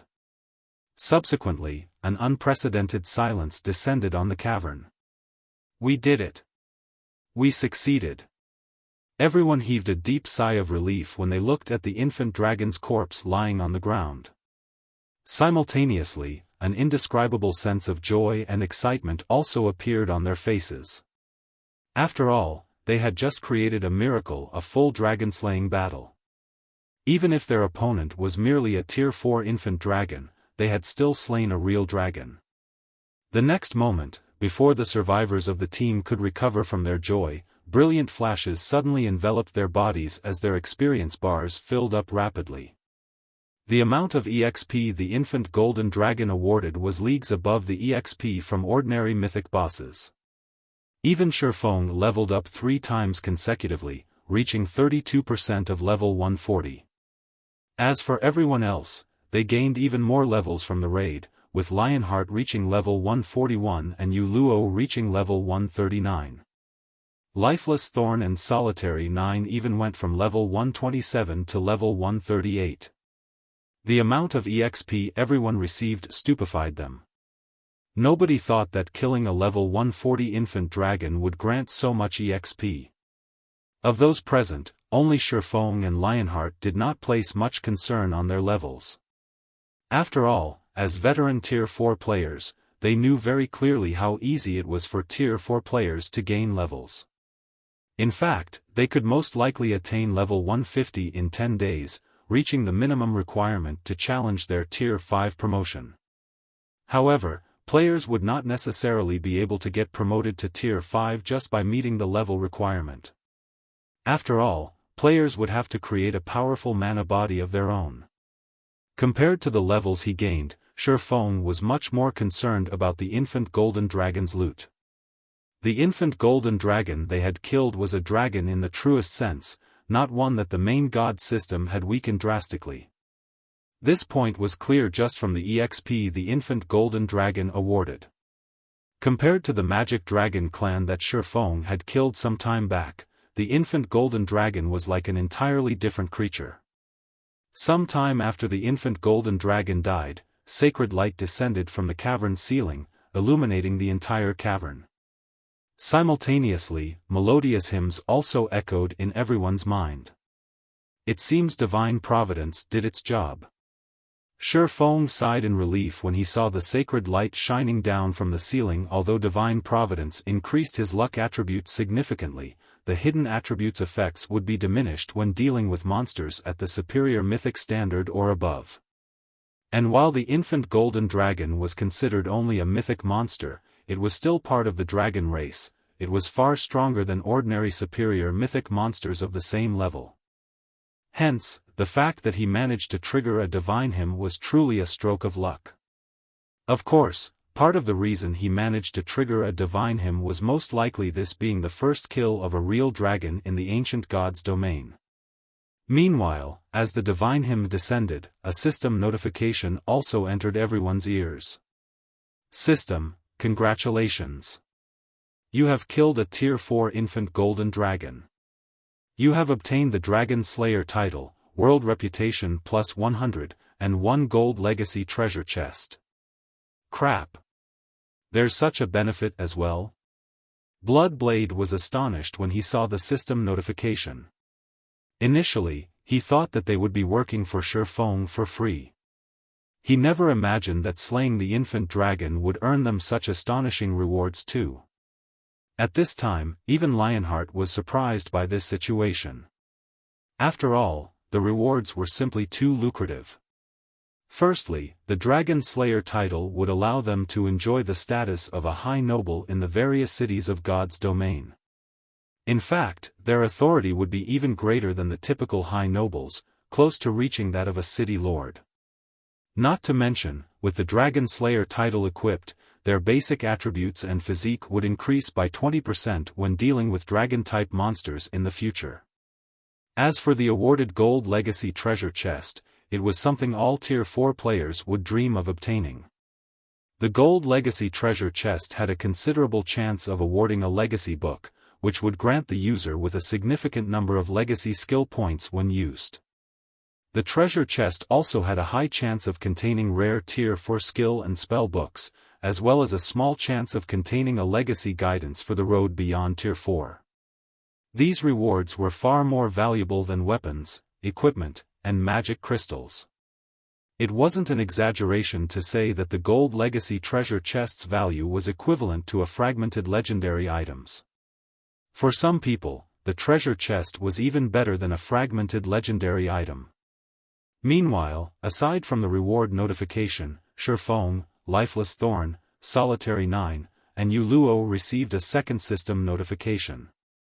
System, warning. The world of God's domain has noticed your existence as an outsider. You will be expelled from the world in one natural day. Sure enough, it was a success.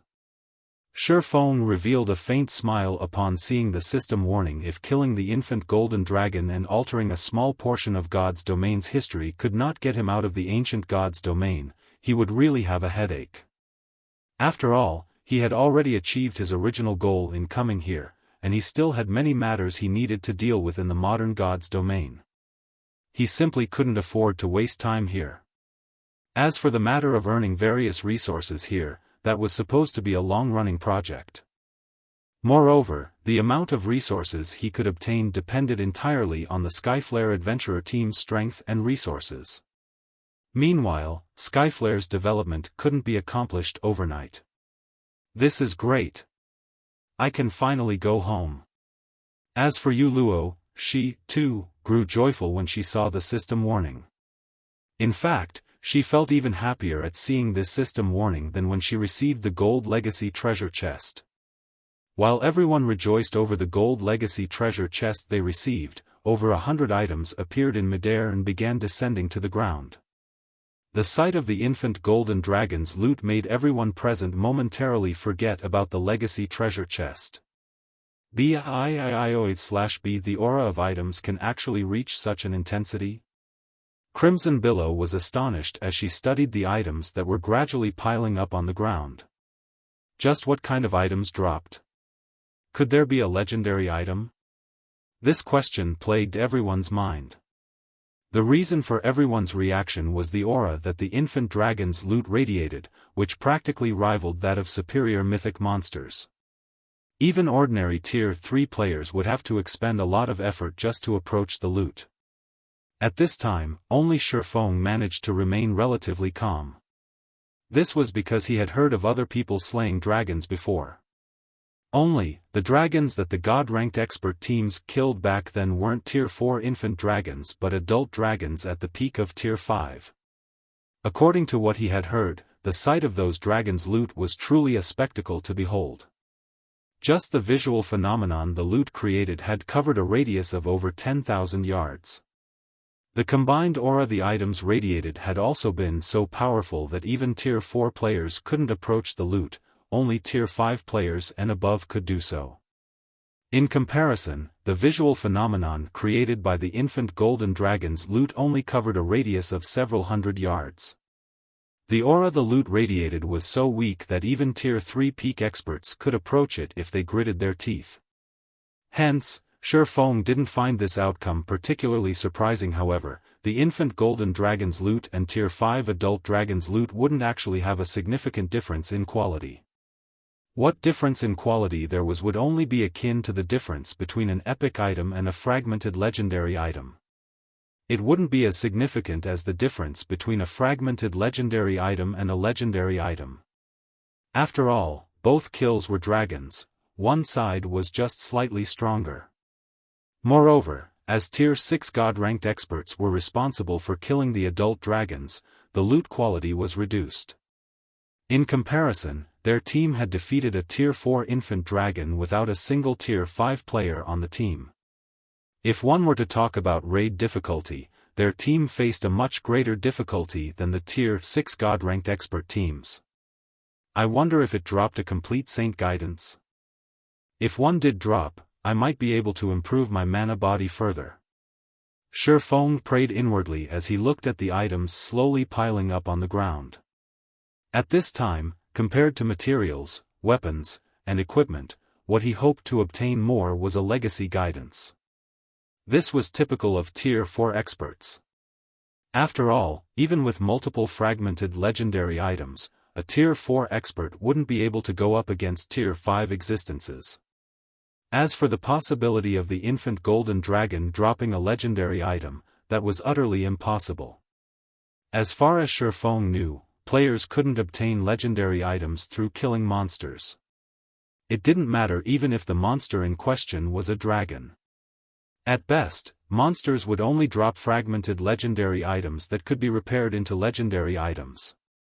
Thus, every legendary item was incredibly precious, and a Tier 5 expert would be fortunate to obtain even one. After another dozen seconds or so passed, all of the items finally landed on the ground. Feng immediately approached the mountain of loot and began sorting through it. The spectating Skyflare members couldn't help drooling, wishing they could help Feng with the loot. Guild leader Black Flame has really hit the jackpot this time. I wonder if a legendary item dropped? If he gets a legendary item, his combat power would most likely skyrocket and approach the Tier 5 standard. Wind Chaser sighed as he enviously watched Xiaofan collect the loot. Read latest chapters at Wuxia World. He finally understood how big a gap divided Tier 4 and Tier 5 existences. It was even larger than the gap between Tier 3 and Tier 4 existences. Ordinary weapons and equipment couldn't make up for this gap. Only the rumored legendary weapons and equipment might work. If Feng could get himself a legendary weapon now, he would truly become an invincible existence. After all, no Tier 4 player could go up against Tier 5 existences yet. Meanwhile, after working non-stop for 10 minutes, Feng finally finished sorting through the loot. Once he organized the loot, he had to press his hand against his chest to suppress the excitement in his heart. The loot dropped this time was simply too amazing. It was definitely the most amazing loot he had ever seen. This included even the loot he had seen in his previous life. Setting all else aside, just the golden longsword sitting in his bag had very nearly made him faint from happiness. This weapon was one of God's domain's 10 great legendary weapons as well as one of God's domain's 36 famed swords. It was also the prototype of the weapon Void Breaker and could cut all existences. Its name was the Light of Two Worlds, also known as the World-Breaking Gold.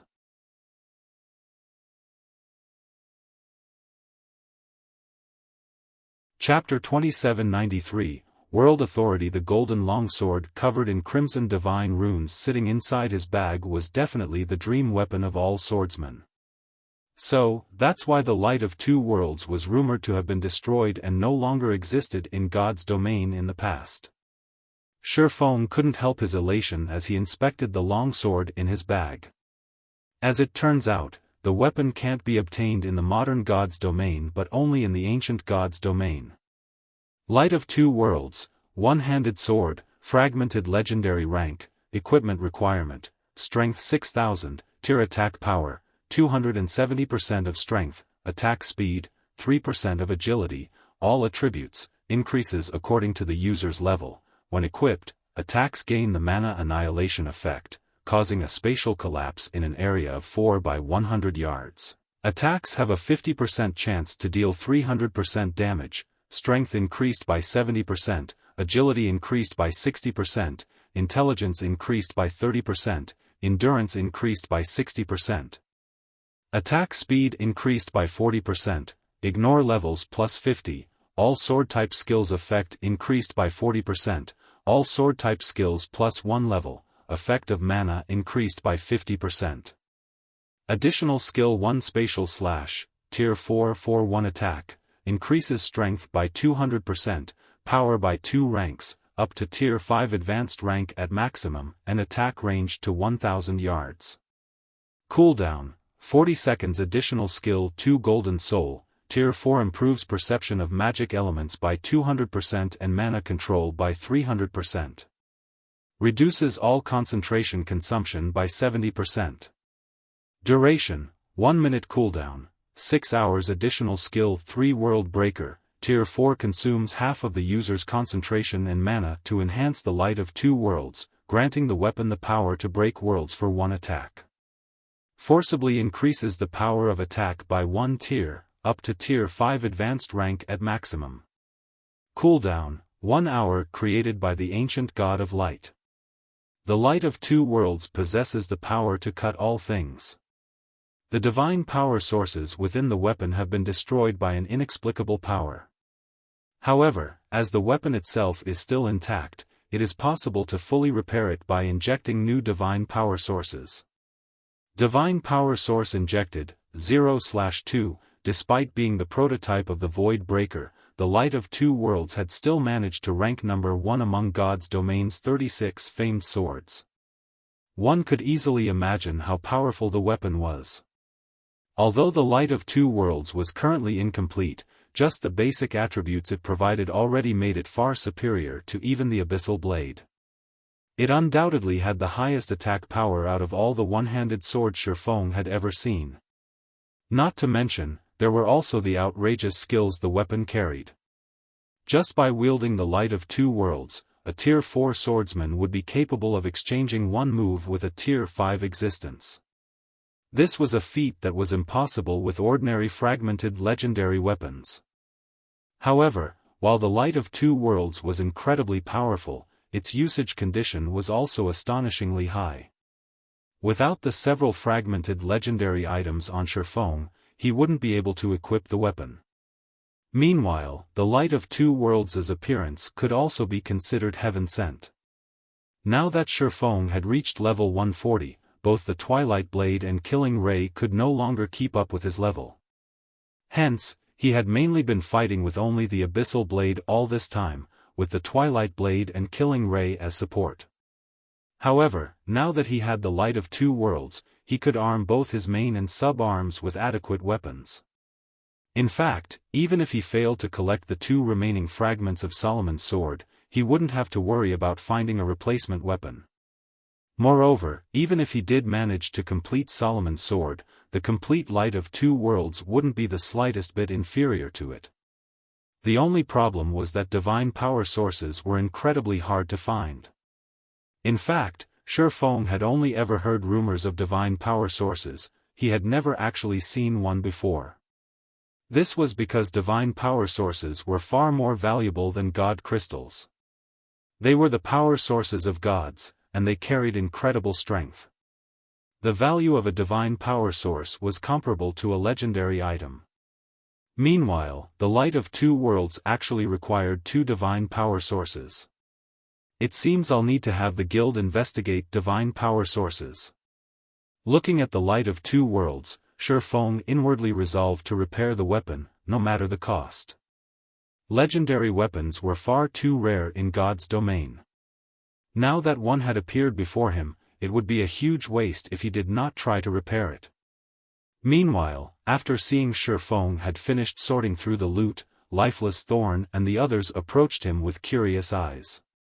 "Commander, did anything good drop this time?" Looking at Feng, Solitary 9 asked in a whisper, "Did a legendary item really drop?" They had just defeated an unrestrained Tier 4 infant dragon. If Feng said nothing good dropped, nobody would believe him. Solitary 9 was very curious to find out just how excellent the infant golden dragon's loot was. After all, there was still no news of any player obtaining a legendary item, so nobody could tell how powerful legendary items were. If a legendary item had truly appeared among the items dropped, they would have hit a huge jackpot. "Aren't you guys taking legendary items too lightly? There's no way a legendary item can drop from a monster." Feng smiled and shook his head when he saw the excited expressions of Solitary 9 and the others.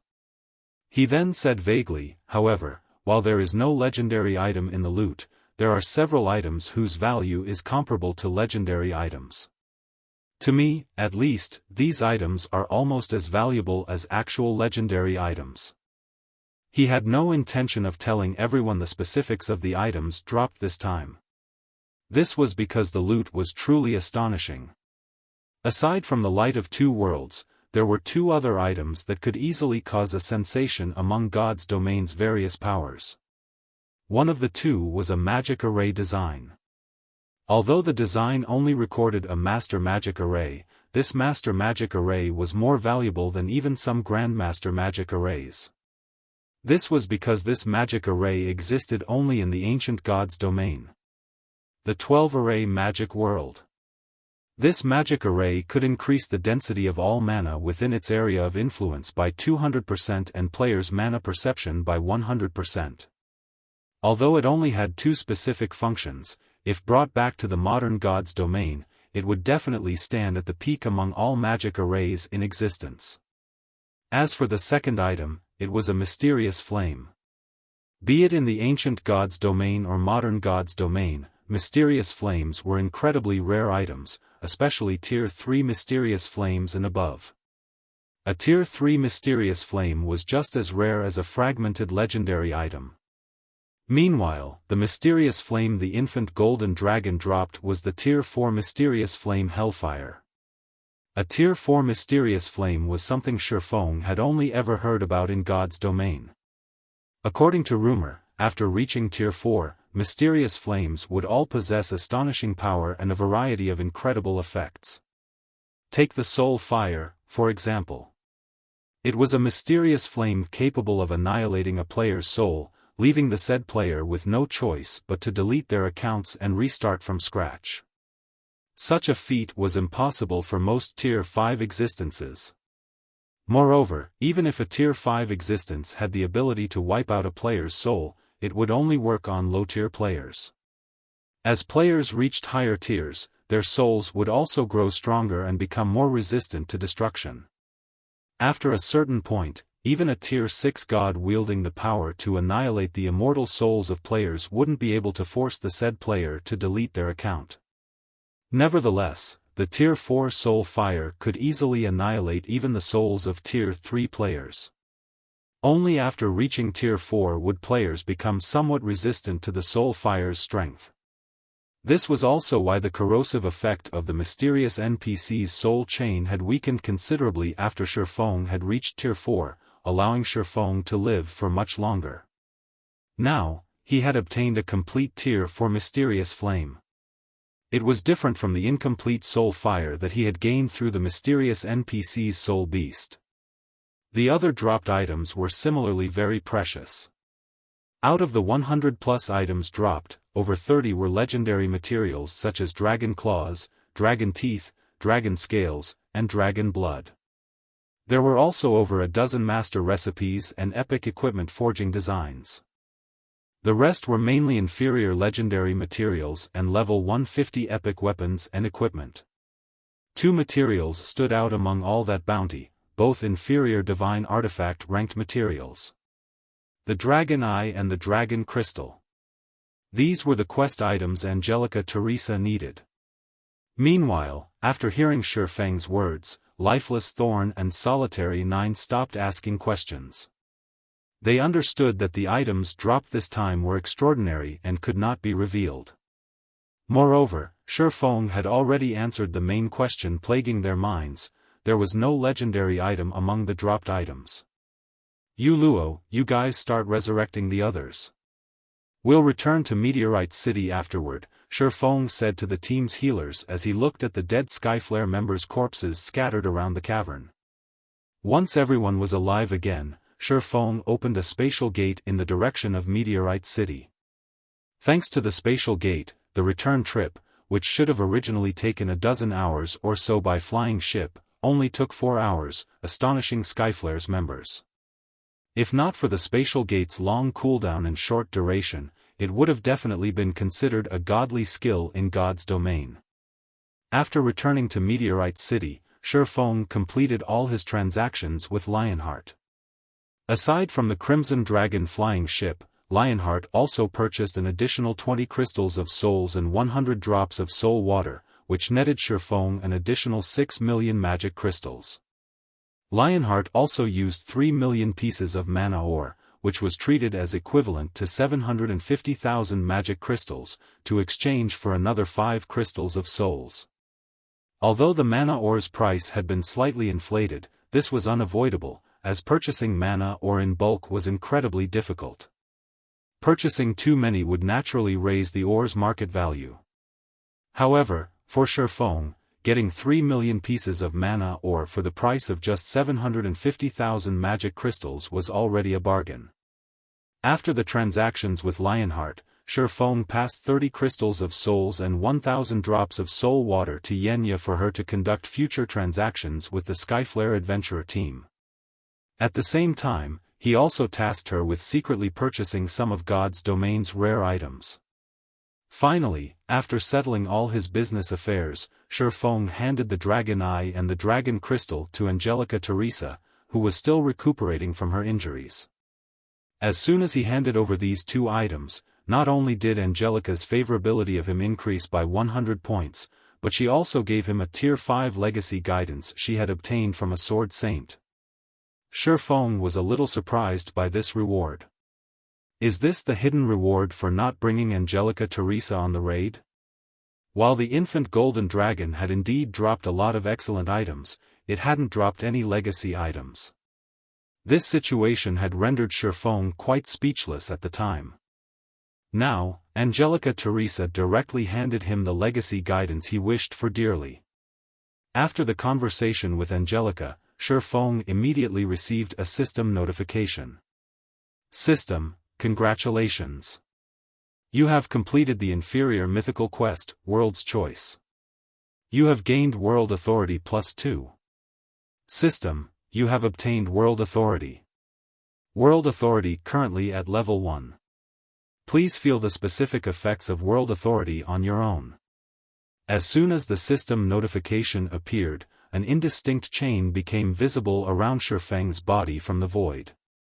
A moment later, this chain suddenly disintegrated, and he immediately felt the world around him becoming much clearer than before.